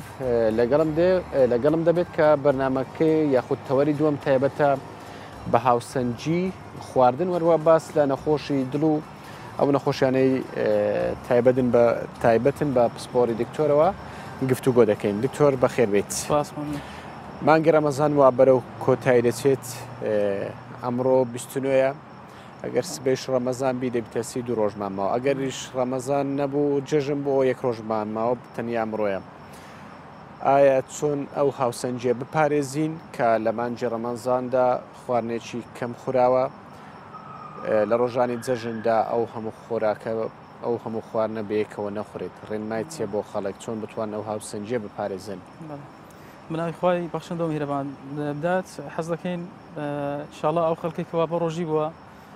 تاعەت و عیبادەتیان قبول بێ و هەروەها ڕۆژەکەشیان بە ئاسانی بێنە خۆشی بەڕێدابی بنسبة ئەو نەخۆشیانەی کەوا بە خەڵکی اعتیادیشەوە ئەو نەخۆشن کەوا نەخۆشی درێژخانیان هەیە نەخۆشی زەختە سوکەریە نەخۆشی دڵە طبعا لەو ماگەی بەمای 30 ڕۆژ یعنی ئەوان جسمەکان بەنەوەی فێرە خواردن بوو یعنی کە خواردنیان خوارد پێشتر سێزە بوو لە ماگەی کردیانە دووزەم یعنی جسمەکەیان تۆزێک لەگەر ئەو نوع خواردنە لەگەر ئەو دووزەمە گونجاوە یعنی داتەکەی تووشی نەخۆش شتوا دەبن داتەکەی وردە جسمەکان لێ ڕادێ کە ڕۆژوو دەشکێنن خاص لە کاتی جێژنە کە دەست پێ دەکەن یعنی ئەوە دەگەڕێتەوە بەش حالەی ڕۆژی بوون فلەو کاتە دەبی وردە دەست پێ بکەنەوە بگەڕێنەوە ناو خواردن و خواردنمەنی طبعا داتەکەی پێ ئینسان باشتر وایە لە ڕۆژی جێژن شتێکی خەفیف بخوات یعنی قورس نەبی بلەخەس بۆ ئەوانی کە نەخۆشی سوکەری و زەختیان هەیە نەخۆشی دڵیان هەیە بۆ مای ماگەک جسمەکان لێ ڕاهاتی لەگەر ئەو نوعان خواردنە و خاصەکەەوە ڕۆژە دووزارە لە کاتی جێژن پێویستە هێدی وردە دەست پێ بکەن خواردنەکان بخۆر بەڵێ دکتۆر شەوی ڕابردوو بەرپرسی کارجێڕی یاخود بەڕێبەری کارجێڕی نەخۆشخانەی فریاکەوتنی ڕۆژهەڵاتم لەلابوو وتی بۆ من لە ڕۆژانی یەکەم و دووەم وەختا لە سەرەتای ڕەمەزان نەخۆشیەکی زۆر هاتە فریاکەوتن پێتان وایە ئەگەر وریای خۆیان نەبن هاوڵاتیان بە هەمان شێوە ئەو خۆراکە زۆرە بخۆن بەمان شێوە زەرری بۆ ئەوان دەبێت و بۆ تەندروستی ئەوان دەبێت بە تایبەتی لە ڕۆژانی یەکەم و دووەمی جەژن بەڵێ هەروەکو باسمان کرد ئەو ئینسان کە 30 ڕۆژ بە ڕۆژی بووە ڕۆژی دوو جارانی دەخوات سێ نییە جسمەکەی لێ ڕاهاتێ لەگەر ئەو نوع خواردنە کە ئینسان ڕۆژی دەشکێنی بلەخەس بدات یعنی ڕۆژی بەیانەکەی جژنەی کە خواردنێکی زۆر بخوا جسمەکەی لێڕە نەهاتێ لەگەر ئەو نوع خواردنی فسیۆلۆژیکەی گۆڕایە واتە بە هەمان شێوە دەبێت ئەو کاتیش لێ ڕابێتەوە بەڵێ کە دەست پێ بکەنەوە کەەوە سێجان بخۆن وردە دەست پێەکەن مەسەن بۆ بەیانێکە جێژنە شتێکی خەفی بخۆن یعنی بلەخەس دابوونەریتیمەوە یعنی شیوەکی زۆر دەکەن و ئینسان وا دەزانی ئەو 30 ڕۆژێک دەبی ئەو بەو جەمە هەمووی تاویز کاتەوە دەبی ئاگاداری خۆیان بن ئەی پێویست ناکەوان قەرەبۆی ئەو بکەنەوە ئەو کەم خۆراکی بکەنەوە بەڵێ پێویست دەکات بەس بە شێوەکی منەظەم و وردە یعنی خواردنێکی زۆر نەخۆن بلەخەس خواردنەکان چەوربی و بەهاراتی زۆر تێدابی و بەیانێکە جێژنە ئینسان طبیعەتی وایە ینی بەیانیان دەبی خواردنێکی خەفی بخوا وردە یعنی ڕوانەکەی وابی و هێوارەکەش وردە ئینشاءڵڵا ئەوتر دەبێت ئەی ڕێنمایت بۆ کەسانە چیە بە تایبەتی ئەوانەیە کە جگەرە کێشن لە مانگی ڕەمەزاندا لەوانەیە بۆ هەیە مانگەوە کە بە ڕۆژ بن ناتوانن بە ڕۆژ جگەرە بکێشن و تەنها لە شەواندا ڕێنمایت بۆ ئەوان چیە کە ئەو مانگە ببێتە دەرفەتێک بۆ ئەوان بۆ ئەوەی واز لە جگەرە بێنن چونکە بۆ تەندروستی ئەوان خراپە بە تایبەتیش کە تۆ پسپۆرت لە نەخۆشی دڵە دەتوانیت باس لە زیانەکانیشی بکەی بامان شێوە بۆ دڵیش خۆی بەڕاستی فرسەتێکی باشە ڕەمەزان بۆ ئەوانی کەوا جگەرە کێشن کە ڕۆژوو دەگرن بۆ مای تقریبا 15 ساعت جگەرە ناکێشن وردە بۆ ماوە 30 ڕۆژ جسمەکان لێ ڕاهاتیانی کۆتینێ ناو جسمیان هەیە وردە دەرچوە یعنی وردە دەردەسیتن فرسەتێکی زۆر باشە کەوا بێگزاری واز لە جگەرە کێشان بینن ومەتەرجیعان دەکەن هەروە بەردەوام بن ینی کە ڕۆژویان شکاند کە ڕۆژی کەمی دووەم جێژنەوە بەردەوام من کەوا جگەرە واز لە جگەرە کێشان بینن جگەرەك مشاکل زۆر دەکات بۆ ینی تەندروستی ناحیەی دڵ تووشی نەخۆشەکانی دڵی دەکات بۆ ڕێەکانی لولەکانی دڵ تووشی فشاری خوێن دەکات ئەو نەخۆشیانێکەوە ئەسڵەن خۆیان نەخۆشی کلیان هەیە نەخۆشی دڵیان هەیە لەوانەیە پێیان زیاد بکات ینی بەزگەر کێشان مزعفاتیان بۆ زیاتر توشبی فبڕاستی ئێستا لە دنیا ژوایە یعنی یەکەم عامل خطورە ئێستا پێشتری قەڵەوی بوو چەوری بوو ئەو ئێستا حالیان جگەرە کێشانە بەڵێ باشە دکتۆر منەمە بێمە سەر نەخۆشیەکانی هەناو بە تایبەتیش بەر لەوەی بێمە سەر نەخۆشی دڵ دێمە سەر پەستانی خوێن بەرزی پەستانی خوێن چییە بەرزی و نزمیەکەی چۆنە و هۆکارەکانی چین و چۆن دروست دەبێن نیشانەکانی چین خۆی فشاری خوێن ئەو فشارێکەوە خوێن لەناو کە دەسوڕێتەوە ناو شەڕاینەکانی دروستی دەکات لەسەر شەڕاینەکان جا دوو ئەوەی هەیە ینی ئەوەی سەرەوە قیڕای سەر و قیڕای خوارێ یەکیان پێ دەڵێن سیستۆڵی دەکدا ئەستۆڵ فشاری خوێنی طبیعی ئینسان طبیعی تقریبا 120 ملیمتر مرکری یعنی تقریبا بابرێن بە مناو خەڵک دەرێن 12 لەسەر 8 حتا 4 دەرەجە مەقبولە کە لەوەی زیاتر بوو طبعا بەچەند جارێک زەختەکەی بژیرەوە پێ دەڵێن زەغت ئەسبابی زەختش تقریبا دوو نوعی ڕئیسیە نەوعی کەوا هۆیەکەی واضح نییە دیار نییە لە خەزەوە لە تەمەنیا 50 ساڵ زیاتر بی عادەتەن سەبەبەکەی دیار نییە هەندێک هەیە حالەت هەیە بۆ ماوەی دەوری هەیە بەس ئەوانی لە تقریبا لە بن ساڵینە دەگەڕێن یعنی بزای سەبەکانی چی هەندێکی نەخۆشی کلێە هەندێکی غدەی سەر کلێی وا دەکات هەندێک زارتە سگونەوە لە شاخوێنبەری دڵ وا دەکات واتاگە چارەسەری ئەم نەخۆشیانە بکە ئەم پستانی خوێنەشی نامێنی بەڵێ طبعا ئەوانە ئەگەر هات و سەبەکەی بزانین بەخازەتەوەنی گەنج ئەوانی کە گەنجن تووشی زەخت دەبن دەبی بە دوای هۆکانی بگەڕێن چکە گەر هۆکانی علاج کرا پێویستی بە دەرمان نابێ ئەو کاتە وەکو زەختی نەوعی دووەم نییە ئەوەی کە خەڵک توش دەبی لە تەمەنی گەورەیە زۆر جار دەبینین دکتۆر هەندێک کەس زەختی بۆ نمونە دادەبەزیان هەڵدەستێ دەچێتە زەختی خۆی دەگری و حەبێکی زەخت دەخوات پێتان وایە ئەمە دروستە یاخود دەبێت بە دوای هۆکاری دروستبوونی زەختەکەدا بگەڕێ بەڵێ ئەوە زۆر ڕاستە یعنی خۆی هەر کاتێکە زەخت قراردان لەسەوەی ئینسانە زەختی هەیە تۆزێک زەحمەتە لەبەر ئەوەی کە قرارماندا زەختی هەیە ئەگەر سەبەکەی هەبی سەبەکانی عاتم ڕێک زەحمەتن یعنی ئەوانی هۆکاریان هەیە فدەبی لە دوو هۆکارەکان بگەڕێن ئەگەرش هۆکاری نەبوو ئینجا دەبی دەرمان بخوا تا ژیانی مایە فتۆزێک کە یەکەکی بڵێ زەختت هەیە دەبێت تا حیاتی ما دەرمان بخوات یعنی تقریبا وای ئەگەر هۆکارێکی ئەگەر هیچ هۆکارێکی ئەگەر هیچ هۆکارێکی نەبی فبەرەوەی دەبیت لە کاتی تەشخیصکردنی زەخت زۆر هوریابین یعنی هەر کاتێک ئینسان عەسەبی بوو چاوی خوارد زغارێکی خوارد و چووە لای معاوطبیە لای دکتۆرێک زەختی گر بێک زار ناتوانین بڵێن زەختی هەیە لاگەر هاتو زۆر بەرز بوو تقریبا یعنی لە هەژدە و زیاتر بوو مەسەلەن ئەوی سەرەوە ئەوی خوارش لە 11 زیاتر بی تقریبا پێ دێنە زەختە تەشخیصە بەس زاری وا مەسەلەن 15 لەسەر 9 15 لەسەر 9 وەدەیە یعنی هەتا 16 ئەمە حالەتن ئەوانە بڵێ ئەوانێ خواردن بێ یان شتێک بێ کاریگەری لە کاتی سترێسە لە کاتی زگەرەکێشانە فەنسان کە کات زەختی دەگریدی بەلاکەم چارەگەک دانیشتبی مرتاحبی و مشاکلی دەموبی و جگارە و چایە و قاو نەخوارد بیتەوە ئینجا زەختەکەی بگیرێ و باشتر وای لە هەردوو لای بگیرێت ئینجا بێ قیرائەتش نات چەند قیرائەتێکی دیکە ماوەیەکی دیکە دیسان بگرینەوە ئینجا قرار دەری ئەمە زەختی هەیە بەڵێ نیشانەکانی پستانی خوێن چین چ بەرزێکی بێ چ نزمێکی بێ چ نیشانەیەکەن بۆی ئەو کەسە بزانێ کە نەخۆشی پستانی خوێنی هەیە وجا چ بەرزێکی بێ یاخود نزمێکی بێ خۆی پستانی خوێن شتێکی هەیە کەەوە زۆر خۆی پیشان نادە ینی زۆر جار وایە کەەوە هیچ عرازی ناکە ئینسانەکە دێت هەر کاتیچ مەسەن چێکە بەچ خۆی دەکات مشاکە زەختی بەرزە جاری واهش هەیە عرازی دروست دەکات ینی هەندێک زار عرازەکە ژانە سەر دروست دەبیتن زاروا بێتاقەت دەبی زاروا قەلبی مڕاحی مرتاح نییە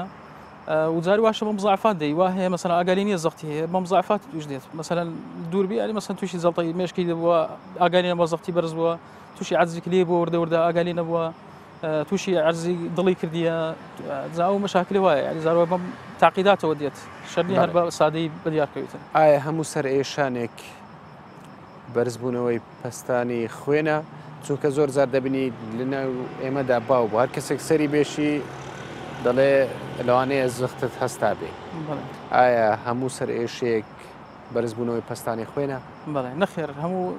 ژانە سەر سەبەکەی هەستانی فشار خوێن نییە بەلاکس ئەسڵان زۆری ژانێ سەر سەبەکەی و ینی حالی سترێس و ئەوانەیە بەڕاستی زیاتر تێنشن هێدەک پێدرن بەس جاری وایە زەختەکە یەک لە سەبەکانە ئەگەر شوێنێکی دیاری کراو هەیە بۆ منە بۆ زەخت ئەگەر بێت و یاخود پستانی خوێن بەرز بێتەوە شوێنێکی دیاری کراو هەیە لە سەری مرۆڤدا بۆی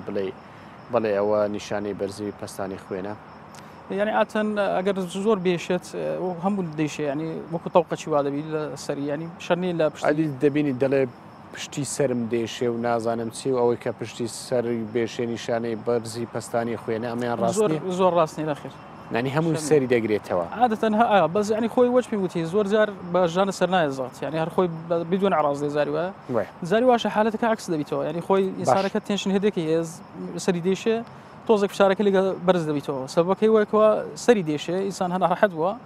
تۆزێک زەختەکەی بەرز دەبیتەوە معناوە نیە لە شەر دوای زەختی فدەبەر ئەوە دەبی لەوانەیە هەندێک جار سەر ئێشانەکە هۆکاری بەرزبوونی پستانی خوێن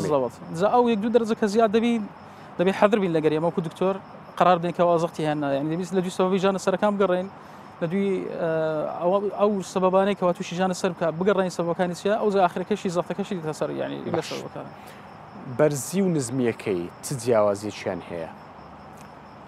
عاتەن هەردووک ینی ئیشی خۆی دەکات ینی کاریگەری لەسەر خودی مرۆڤەکە چی دەبێ طبعا خۆی کە فشاری خۆیان وردە زیاد دەبی مولولەکان و ئەوانە تووشی تەسەڵوب دەبن جا تەکەلوسات دروست دەبیتن وردە بە ئیستراحەت ئەوە نابی پێێتەوە کە ئینسان دڵی لێ دەدا ئەو مولولەکان و شڕاینەکانی بە ئیستراحەت گرژ و ئەوە نابیتن ینی فراوان نابیتن فورده ورده تصلب دكا فيدرن اثيروسكلوس او تصلب شراييني فيدرن بله زاو بمرور الزمان يعني توشي زلطه دل دكا توشي زلطه دماغي دكا توشي عجزي كليه دكا توشي نزيف تساوي دكا دابزيني فشاري خوين بله كبشر يعني زلطه كدا دبزي عادة هست بسر صوري دكا برق لطاقة دبي طاقتني هستي بلا خزكاتي دانشتن هردستوا سري د صوري پیش ساوي تاریک دبي عادة علامتەکانی وایە بەڵێ باشە بۆچی خەڵک زیاتر لە بەرزبوونەوەی پەستانی خوێن دەترسێنەوەکو لە نزمبوونەوەی پەستانی خوێن هۆکارەکەی چییە؟ ئایا نزمبوونەوەی پەستانی خوێن ئەوەندە کارگەری لەسەر مرۆڤەکە نییە؟ یعنی نزمبوونی پەستانی خوێن تەسیرێکی وە بە يعني تأثير لحياتي ناكا كوابي لا سببكي هر سبب هات نش خواري اعتيادي بس زاري ويا مثلا هاتو سببكي كوا فقدان السوائل شي زوري كردبي زك سور شرشانه ويزور هبي كان مثلا تسمم بخواني هبي اول زاروا خطرتي اصلا لحصاري بشاري خوان بله لتكاتك مترسي لسرجاني او كسا دبت ما بسم لنزمك لتس بلاي شي مترسي دروستك يعني معناتها داين تقريبا نو لسرشاش يعني يعني تقريبا او حدي طبيعي او اخواري يعني لو كان تربي بو البشر لو بشرش فرقه زار وين انسان كه يعني هشتا او سريع هذا هي هناك يعني خوي طبيعتي اسمك ايوا فما بدون وعي اذا سواء مرين او زغتي هات اخواري يعني انا قراءه قديمه هبي مثلا بيشتري بزاي او نخوشها زغتك دام دوازل سر هشتا كاين زار دقيقه بيتي بوتنو لسر شاش يعني او خوي هم زار قلتي دوازل سر هجبه مثلا بله باس لا كمي بوتاسيوم ونازل امانج دكريت امانه كاريغري كان هي يعني بوتاسيوم يك خوي كان يناو خوين كواز يعني خوي بشاري خوين كم تردكاتو يويني كواز زياد عاده خوي صوديوم زايد يك ملحي صوديوم يعني خوي صوديوم اي ماده كحوليه كان ماده كحوليه كانش بشيوشي زور بخريتوا اوانش بشاري خويني برز كاريغريان لسر فشاري اي حبي اسبرين زور زاد دبيني هەندێک خەڵک هەیە حەبی ئەسپرین دەخوا دەڵێ بۆ دڵ باشە ئەو چ کاریگەریی لەسەر پەستانی خوێن هەیە حەبی ئەسپرین پەیوەندێکی باشترینە لەگەر هەستانی فشاری خوێن ینی بەس بۆ ئەوی دەدرێت تووشی مزاعفاتی فشاری خوێن دەبی و عاتەن زۆرش بەکاردێت زاروای سەبەکەش ینی لەبەرەوەی متەوەفرە لە سەدیلەکان و دەدرێتن ئەگەنا ئاخر بەحتش باس ئەوەی دەکاتەوە ئەسپرین هەر بەکار بێت بە هەموو نەفەرێک لە سەر چل ساڵی پێشتری وایان دەوت شتیوان نییە ینی ئەگەر هاتوو نەخۆشی شەکرەی هەبی نخوشي زغتي هبي عامل خطوره ديك هبي كوالي بترسن توشي زلطه يدري بك زلطه مشكي بك او وقت دديت بله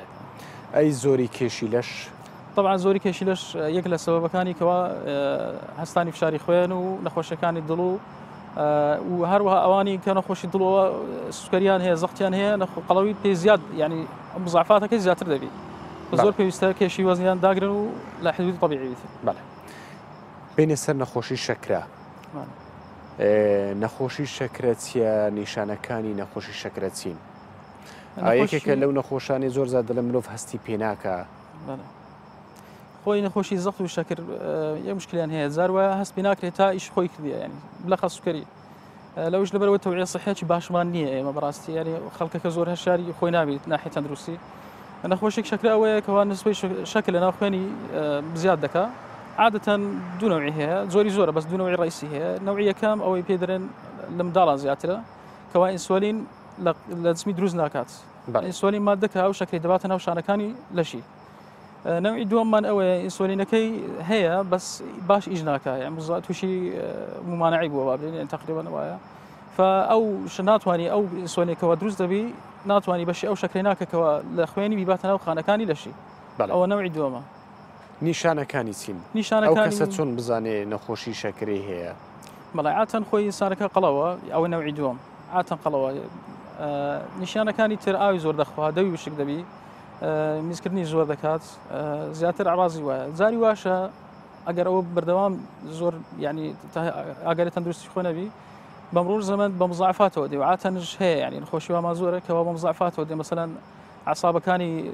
تووشی التیابی عصاب محیطی دەبی کەوا دەست و لاقی سڕ دەبی زاروە تووشی عەجزکلیە دەبی زاروە زەختێکی خوێنی بەرز دەکاتەوە زاروە بە جەڵتە دێتن ئاگاشی لێ نییە کە سوکەری زۆر جار هەیە ینی کە پاشەوەی تووشی ئەوانە بۆ فەحسی سوکەری بێ دەکەیت تەماشاکەی زۆرە سوکەریەکەی بەڵێ هیچ هۆکاری دیکە هەن بۆ ئەوەی مرۆڤ تووشی نەخۆشی شەکرە بکات بەڵێ هۆکارەکانی زۆرە بەس بە شێوەی گشتی ومان ناوعیەکەم و دووەم ناوعی دیکەش هەیە مەسەلەن سەبەکانی دی زاری وایە مەسەلەن قەڵەوێکی زۆر مەبەستی من لەوەیە چ کاریگەریی لەسەر ئەنسۆلین دەبێت بە تایبەتی خۆی ناوعیەکەم زیاترەوەی ئینسۆلین هە دروست ناکات جسمەکەی ئینسۆلین تێدا نیە ناو جسمی نەوعی دووەم ئەوەیە کەەوە ئینسۆلینەکەی باش ئیش ناکە ینی هیچ هۆکارێکەیە کە بۆ نمونە ئەو ئەنسۆلینە باش ئیش نەکە بۆ نمونە زیاتر حاڵی قەڵەویە بەڵێ ئەمانە وای لێ دەکەن کە ئەو شکری دروست دەکە ئەو شکرە ناو جسمی هەیە زۆرە ئەو ئینسۆلینە ناو جسمیتی بەشی ئەوە ناکەکەەوە ئەو سوکری ناو خوێنیتی باتە ناو شانەکانی لەشی باش ئەو کەسانی کە نەخۆشی شەکریان هەیە بۆچی برینەکانیان زوو چاک نابێتەوە هەندێکیان هەیە کە برینی دروست دەکە و لەوانەیە ماوەیەکی زۆری پێ بچێتەوە کوچاک دەبێتەوە هۆکارەکەی چییە؟ بەڵێ نەخۆشی شەکرە خۆی پێدرێن سیندرۆم یعنی متەلازمە ئەوەیە کەوا تەسی لە هەموو خانەکانی لەش دەکە یعنی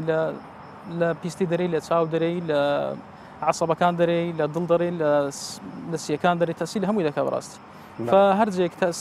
لە ناو جسمی بەشەر تەسیلی دەکات طبعا وا دەکات کەوا التهاب بە زەحمەت سابتەوە و سرعی شفای کەمتر دەکات ئەویش لەبەرەوەی تأثير لمناعي جسمي ذكاء لو منطقة بابين يعني والد ذكاء دركتر استجابة هبي بو درمان وبو جسمك خوي يعني كوات ساق بسوا أي أواني كنشترجري دكان دلين أو كنخوشي سكري هبي بقولون إنك زاد دلين نشترجري بو ناكريد أي مراستا خوي يشتشي مباشر وهنية أجر سكري هبي نشترجري بو ناكريد نخير زور دكري بلاري دكري أي بوتي وهندك زار كيش واستنجي بودروز دكان كيش كله ويدا وكل زنا الباسكت يعني باش عملياتي زاروا وبرينك دركتر سادة بيتوا بريني أو شوينك نشترجري بوكرا فباشتر وأصلا أجر هاتو مثلا عملياتك بموقع داندراب يعني حالة طارئة نبي باشتر واسكري كي ضبط بكري توزق هي بنت خواري إذا عمليات وشتكام كا وزار ولا عمليات وشتك مضاعفات دبي يعني تأثير طبعا خوي تاني ناز الشكل عادة بمضاعفات ودي تأثير للضلي كرديا تأثير لزغتي كرديا زغتي برز كرديتوا تأثير للدمار كاني مشكي كرديا فأما لك هاتي عمليات لو ترسي بله باشا هر سبارت بنخوشي شكرا زور زار دبينين هندي كس شوينيشان ڕەشوشین دەبێت و شین و مۆر دەبێت نازام ڕەنگەکەی چۆنە دەڵێن پێویستە و شوێنەی خوانەخواستە بێ ببرێتەوە و لێ بکرێتەوە هۆکارەکەی چیە بۆچی لێ بکرێتەوە خۆی بۆچی باسمان کرد ینی سوکەری لە هەموو جەعزای جسمی دەدا یەک لەوان لە شەڕانیەکان دەدا بابرێن خوێنبەرەکانی ناو لاقی ناو دەستی ناو سەری لە هەموو جێ کەوا دەکە وردە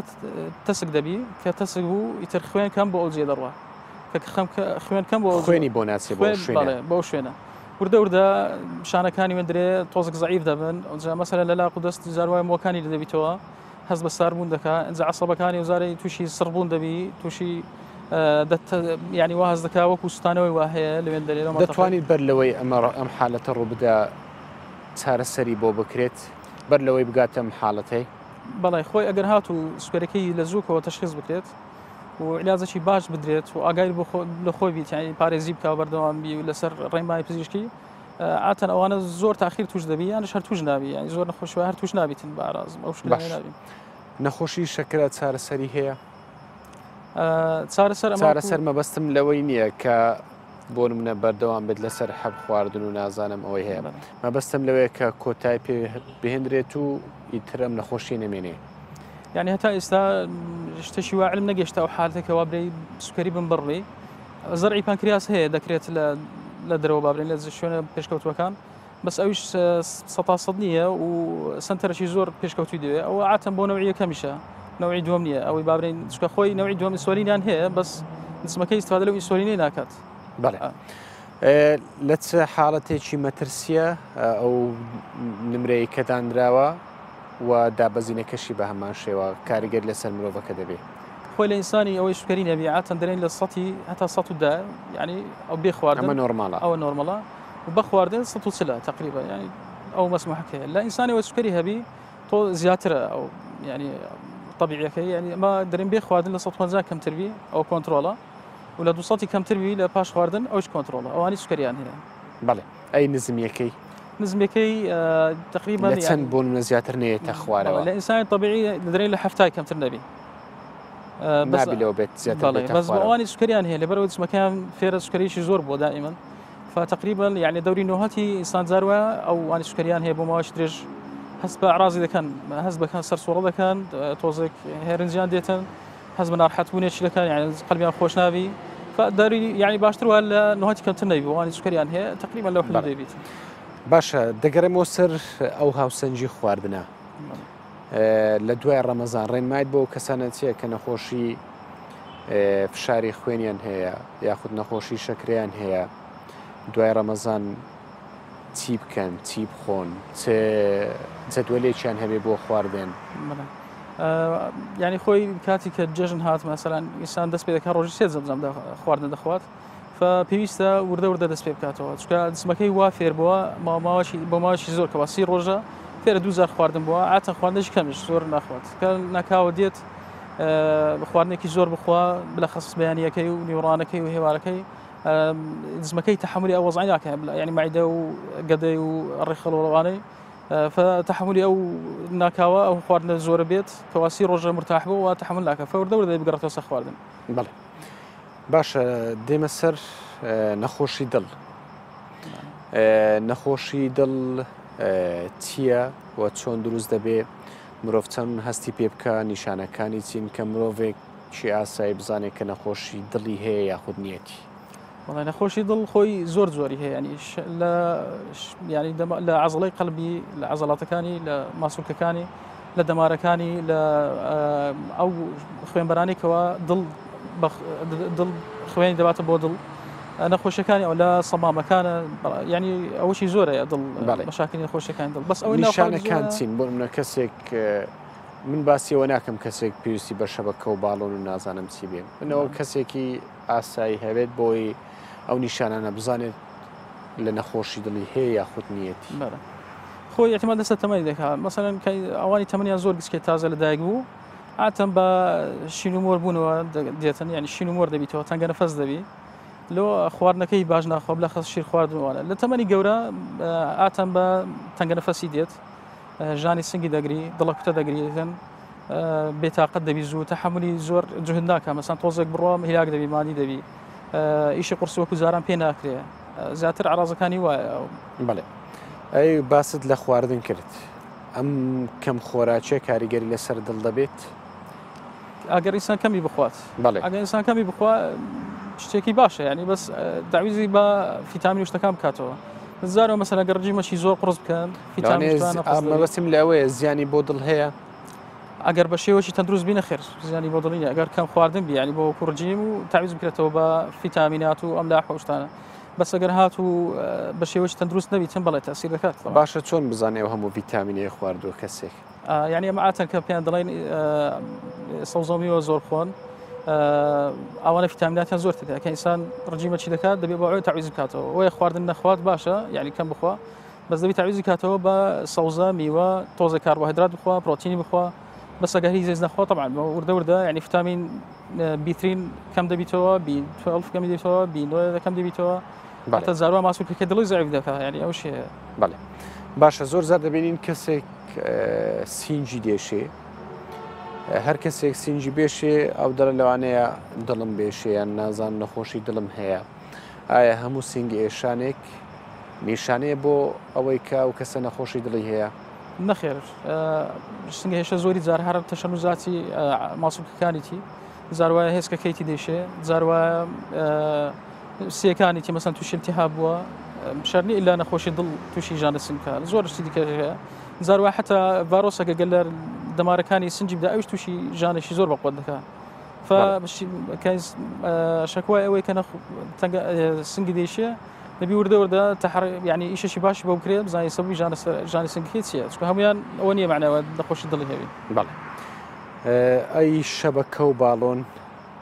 ئەمانە چین بۆ چێ دەکرێن چێ پێویستی پێێتی والله الشبكة وبالون طبعا مرحلة دومي قسطرة يعني مرحلة كم تشخيصها كم زار تشخيص بقسطرة تشخيص كرا بيشتي بشبكة وبالونة بالي أو زي أخوي شبكة وبالون شيء بالون أو زي كوا تسقوا فرواني ذا كان يعني أو دماري أو أخوين بري كوا تسقونوي تجبلوه توزيق فرواني ذا كان شبكة ويا ما دايدين اللي مدري الشبكة كا ما دك دايدين اللي كاري تسيد به أو دبتوا اللي مدري ديكاتوا يعني أو دماري ديكاتوا ولذلك تەسک بی باڵۆنەکە کردیەوە ئەی شەبەکە کاری باڵۆنەکە لە جاری زۆری جاروایە ینی دەگەڕێتەوە تەسکبوونەوە دەگەڕێتەوە بەس ئەو شەبەکەیە وەکو هەرشناوەکە شەبەکەیە خۆی وەکو بابرێن سۆندەکی گسکۆکەیە دەوجی دادنەی فەیتر ینی بەردەوامی خوێن بە ئیستراحەت هاتووی دەکا و مشکلی نابێتن لە ڕۆژانی ڕابردووش لێکێ لە بەرنامەکان باسم لە نەخۆشی دڵ کردووە بۆیە زۆر لەسەر نەخۆشی دڵ ناڕۆم بێمە سەر نەخۆشی سیەکان چ پەیوەندیەک لە نێوان نەخۆشی سی و دڵ هەیە جارەوە ینی ئەوانی نەخۆشی دڵیان کەوا دڵیان ماندی دەبیتن عجز قەلبی پێ دەڵێ ئەوان دڵیان زەعیف بووە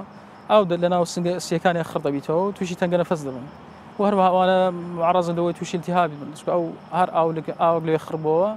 ینی جەوەکی باشە بۆ ئەوەی میکرۆبەکان لەوێت گەشە بکەن و تووشی التیهابی بکەن تقریبا ینی ئەو زۆر باوە ئەو حالەتانە لە خەز دەکاتی ئای بە پێچەوانەوە سینگ نەخۆشی سین کاریگەری لەسەر دڵ دەبێت ئەوش تەسیر دەکات چۆن بە شێوەیە مەسەلا ئەوانی عسر تەنەفوسیی مزمنیان هەیە ئەوانی زگارکێشن ئۆتۆمانی گەورە وردەودای لاستیقەکەیانی ناوسیەکانیان وەکو زاران مادەی لاستیکی نامینێ فباش هەناسە هاتوچوو ناکات وردە بەمرور زەمە زەختی شریانی ڕێیان زیاد دەکات هەوەکو فشاری خوێن چۆن زیاد دەبی خوێنبەرەکانی وێندرێژ فشارەکان زیاد دەکات ئەوە تەسیل لە لای ڕاستی دڵ دەکات وردە زەزارەوە تەسیر لە لای چەپش دەکات ینی زایفیان دەکاتەوە ئایا ئەی ئەو تەنگە نەفەسیە ئۆکسسیجین بە تایبەتی کاریگەری لەسەر دڵ دەبێ طبعا خۆی دڵ وەکو هەموو شانەکانی لەشە پێویستی بە ئۆکسسیجینە کە ئۆکسسیجین کەم بوو ئەویش ئیشەکەی باش ناگیتن و ینی کار بەکەوتوەکەی زیاتر دەکات زۆر پێویستە ئۆکسسیجینەشی باشی هەبیتن ینی هەناسەی باشی هەبی بۆ ئەمە ئەوانی نەخۆشی دڵیان هەیە دائما دەرێ ئاگان لە خۆم تووشی التیهابی سنگی نەبن لە خەزستانان بۆ ئەوەی چکە التیهابی سنگەکەی تەسیل لە دڵی دەکات ئەسڵەن خۆی نەخۆشە دڵەکەی باشە دڵ چۆن بپارێزین لە نەخۆشی طبعا یەکەم بە خواردن ینی ئینسان ئاگای لە خۆبی شتی چەور نەخوا شتی سوور نەخوا حرەکەکردن زۆر باشە ینی حرەک ئینسان دایم ریاضی بکە هەفتەی عەلەقەل ساعتە کۆنی و یان هەو ڕۆژێ 20 دقیقە ریاضی بکە و وەزنی خۆی بە میثالیکەی بپارێزی یعنی دائما وەزنەکەی باش بیتن جگەرەکێشان دوورکەویتەوە ئەوانە زۆر هۆکاری کەوا پێدرە مۆدیفابڵ ینی ئەوانە دەگۆڕێنن گەر ئەو سەبانە لابێ تووشی نەخۆشی نابێ بەڵێ ئەی چار سەرت کە بۆ منە و وەرزش ئەمانە تا چەند کاریگەری لەسەر وەرزش زۆر پێویستە بۆ نەخۆشیەکان دڵ لەبەر ئەوەی دەتپارێز ینی ئەو سووری خوێن باش هاتوچی دەکات و هەروها استفادەیەکی دیکەشی هەیە کەوا چەوری باشەکەی بەرز دەکاتەوە لە لەش و چەوری خراپەکەی دادەبەزێنی بەڵێ ریاضە باشە دکتۆر زۆر زار دەڵێن وەرزش باشە بۆ دڵ هەندێک جارش دەبین لەنێ و وەرزشدا کەسێک دەبینین دەمرێت ئەمە بۆتە هۆکاری مردنی و کاریگەری لەسەر دڵی دروست کردووە یعنی قەزوە ئەوانی یازەشی زۆر دەکەن زاروە دەمرن بەڵێ ئەو زۆر زار دەبین لەنێ وەرزشدا لەنێ و یاری تۆپی پێدا بە تایبەتی ئایا خۆی نەخۆشیشکی هەبووە یان ئەو وەرزشە هۆکار بووە بۆ ئەوەی ئەو کەسە گیان لەدەست بدە یان خۆی نەخۆشی دڵی هەبووە و چی وای لێ دەکات خۆی هەندێک حالات هەیە کە لە نەخۆشیەکانی دڵ خۆی زۆر واضح پیشان نادە لە کاتی یعنی ریاضەشی زۆر بەقوت عادەتەن ئەوانی لاعبن تۆپانەوە ئەو شتانە هەندێک نەخۆشی هەیە لە کارەبایەکانی دڵە عادەتەن سەبەکەی ئەوەیە کارەبایەتەکەی لە کاتی ئینسانی اعتیادی مەسەلەن حرەکەشی اعتیادی بکار یازەش خەفیف دیار ناکەی بەس لە کاتی وەرزشی زۆر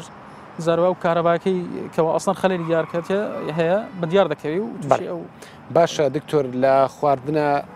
ئەو لە خواردنەکان دیکە میوەجات و ئەمانە بە تایبەتیش لە بۆ ئەو ئەگەر بێت تۆ ملولەی خوێنانە بگیرێن یان چەوریان هەبێ چیان باشە بۆەوەی بەکاری بێنێت و ئەم چەورێنی هەڵێت بە شێوەی گشتی سەوزە و میوە هەمویان باش بۆ نەخۆشیەکانی دڵ سەوزە و میوە بە شێوەی گشتی هەمویان هیچیان کاریگەری نێگەتیڤیان لەسەر دڵ دەبێت بە شێوەی گشتی نەخێر هەمووی موادی باش تێدا ڤیتامینات تێدا کەوا دەتپارێزی ئەسڵەن لە نەخۆشیەکانە دڵ و کامیان بە تایبەتی وەکو ڕیزبەندی کامیان لە کامیان باشتر دەبێت یعنی قسە زۆر لەسەر میوەکان مەسەلەن لەسەر سێوە مەسەلەن سێ و پەتەقاڵ ئەوان ڤیتامین سی زۆرە زۆر جار باس لە تەماتەش دەکرێت ئایا ئەمە ڕاستە ڕاست نییە تەماتەش ئەویش معادنیشتیوای باشتی ینی ئەوەش هەر دێتەوە قالبکەوە باشە بەس ئەوەی زیاتر باز دەکرێت ینی زیاتر سێوە کەەوە بۆ باش دێمە سەر ڕیخۆڵە بە حکمی ئەوەی نەشتر با بڵێن پسپۆریەکەت بەرفراوانە نەخۆشیەکانی هەنا و وەروا دڵ دەبینین لەو ماوەیەدا بەو هاوینە با بڵێن بە ڕۆژوو دەبێت 16 بۆ 17 کاتژمێر ئاوێکی کەم دەخواتەوە ئایا مرۆڤ تا چەند دوای مانگی ڕەمەزان پێویستی بەشلەمەنی هەیە بۆ ئەوەی ئەمری خۆڵانەی بگەڕێنێتەوە باری جارانی خۆی خۆی وردە وردە ئینسان ینی بگەڕێتەوە سەر حالی طبیعی خۆی لەگەر ڕۆژەکانی جەژن لە دوای جەژن تقریبا هەفتە دوو هەفتانی کفاتە بۆ ئینسان کەەوە بگەڕێتەوە حالی طبیعی خۆی کاتی پێش ڕەمەزان پێویستی بە لەو دە ڕۆژە یەکەم ئاگای لە خۆبی خواردنەکانی زۆر قڕس نەبی کەم کەم بخواتن و کەم خۆری دا بخۆر هەروە درێ ینی کەم زووە بخوات و کەم کەمە بخوا نەک سێجەمەی زۆر گەورە بخواتن بەڵێ سپاس دکتۆر کە لەگەڵمان بوو سپاس بۆ دکتۆر دلشاد عەبدولقادر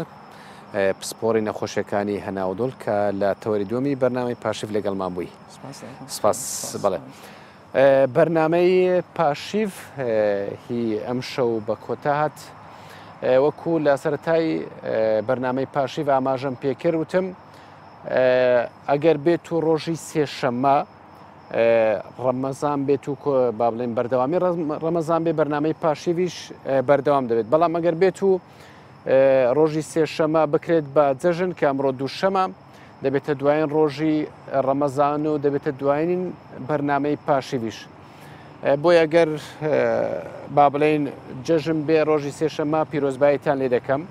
ئەگەر ڕەمەزانیش بوو لەگەڵتان بەردەوام دەبم بەرنامەی پاشیف مەسێ پێشکەشکار بووین کە بەرنامەی پاشیفمان پێشکەش کرد لە سەرەتادا دلۆڤان هاوکارم دە ڕۆژی یەکەم لەگەڵتان بوو وەروە هاوکارم ئومێدعەلی ڕۆژێک بەرنامەی پاشیوی پێشکەش کرد وەروە سوپاس بۆ هاوکارم ژوان عابد کە لە دەی ڕەمەزانەوە تاوەکو 20 ڕەمەزانەوە لەگەڵتان بوو وەرەوە منیش لە دەی ڕەمەزانەوە تاوەکو ئێستا لەگەڵتان بووم سوپاس بۆ ئێوەش کە بینەری بەرنامەی پاشیڤن بەڵام بەر لەوەی بەرنامەی پاشیوی ئەم شەو بە کۆتا بێنم پاکێجێکمان هەیە لەسەر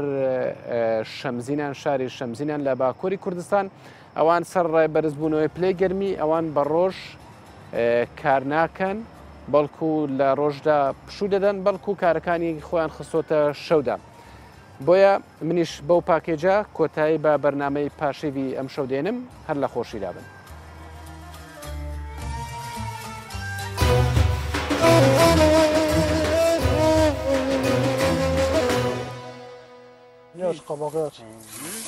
خلک دور شمزینانا گریدای جولمرگا باکور کردستان به سردما گرما زیده و روژی گرتنه به شف گیای بوزدوستان ددورن. خلک وی دوره هر سال دوان دما دا گیای ددورنو بوزدوستان جی پازو داورن خوب پید چیرن بس اف سالکار وانا کتا نوا مها رمضان دا. لبل خلک گوند بیچاره نمانو کار دورین خست نوا درنگی شوه و ده هنکاتی ده کار دورین خود کن. لگوری زبر حضور خودان پاس او نچارن گیای بدورنو جبرکو بروژین او گرمجی و دمه او نچارن بشف بدورن. Ramazan'dır biliyorsunuz Ramazan'dır, sıcaktır.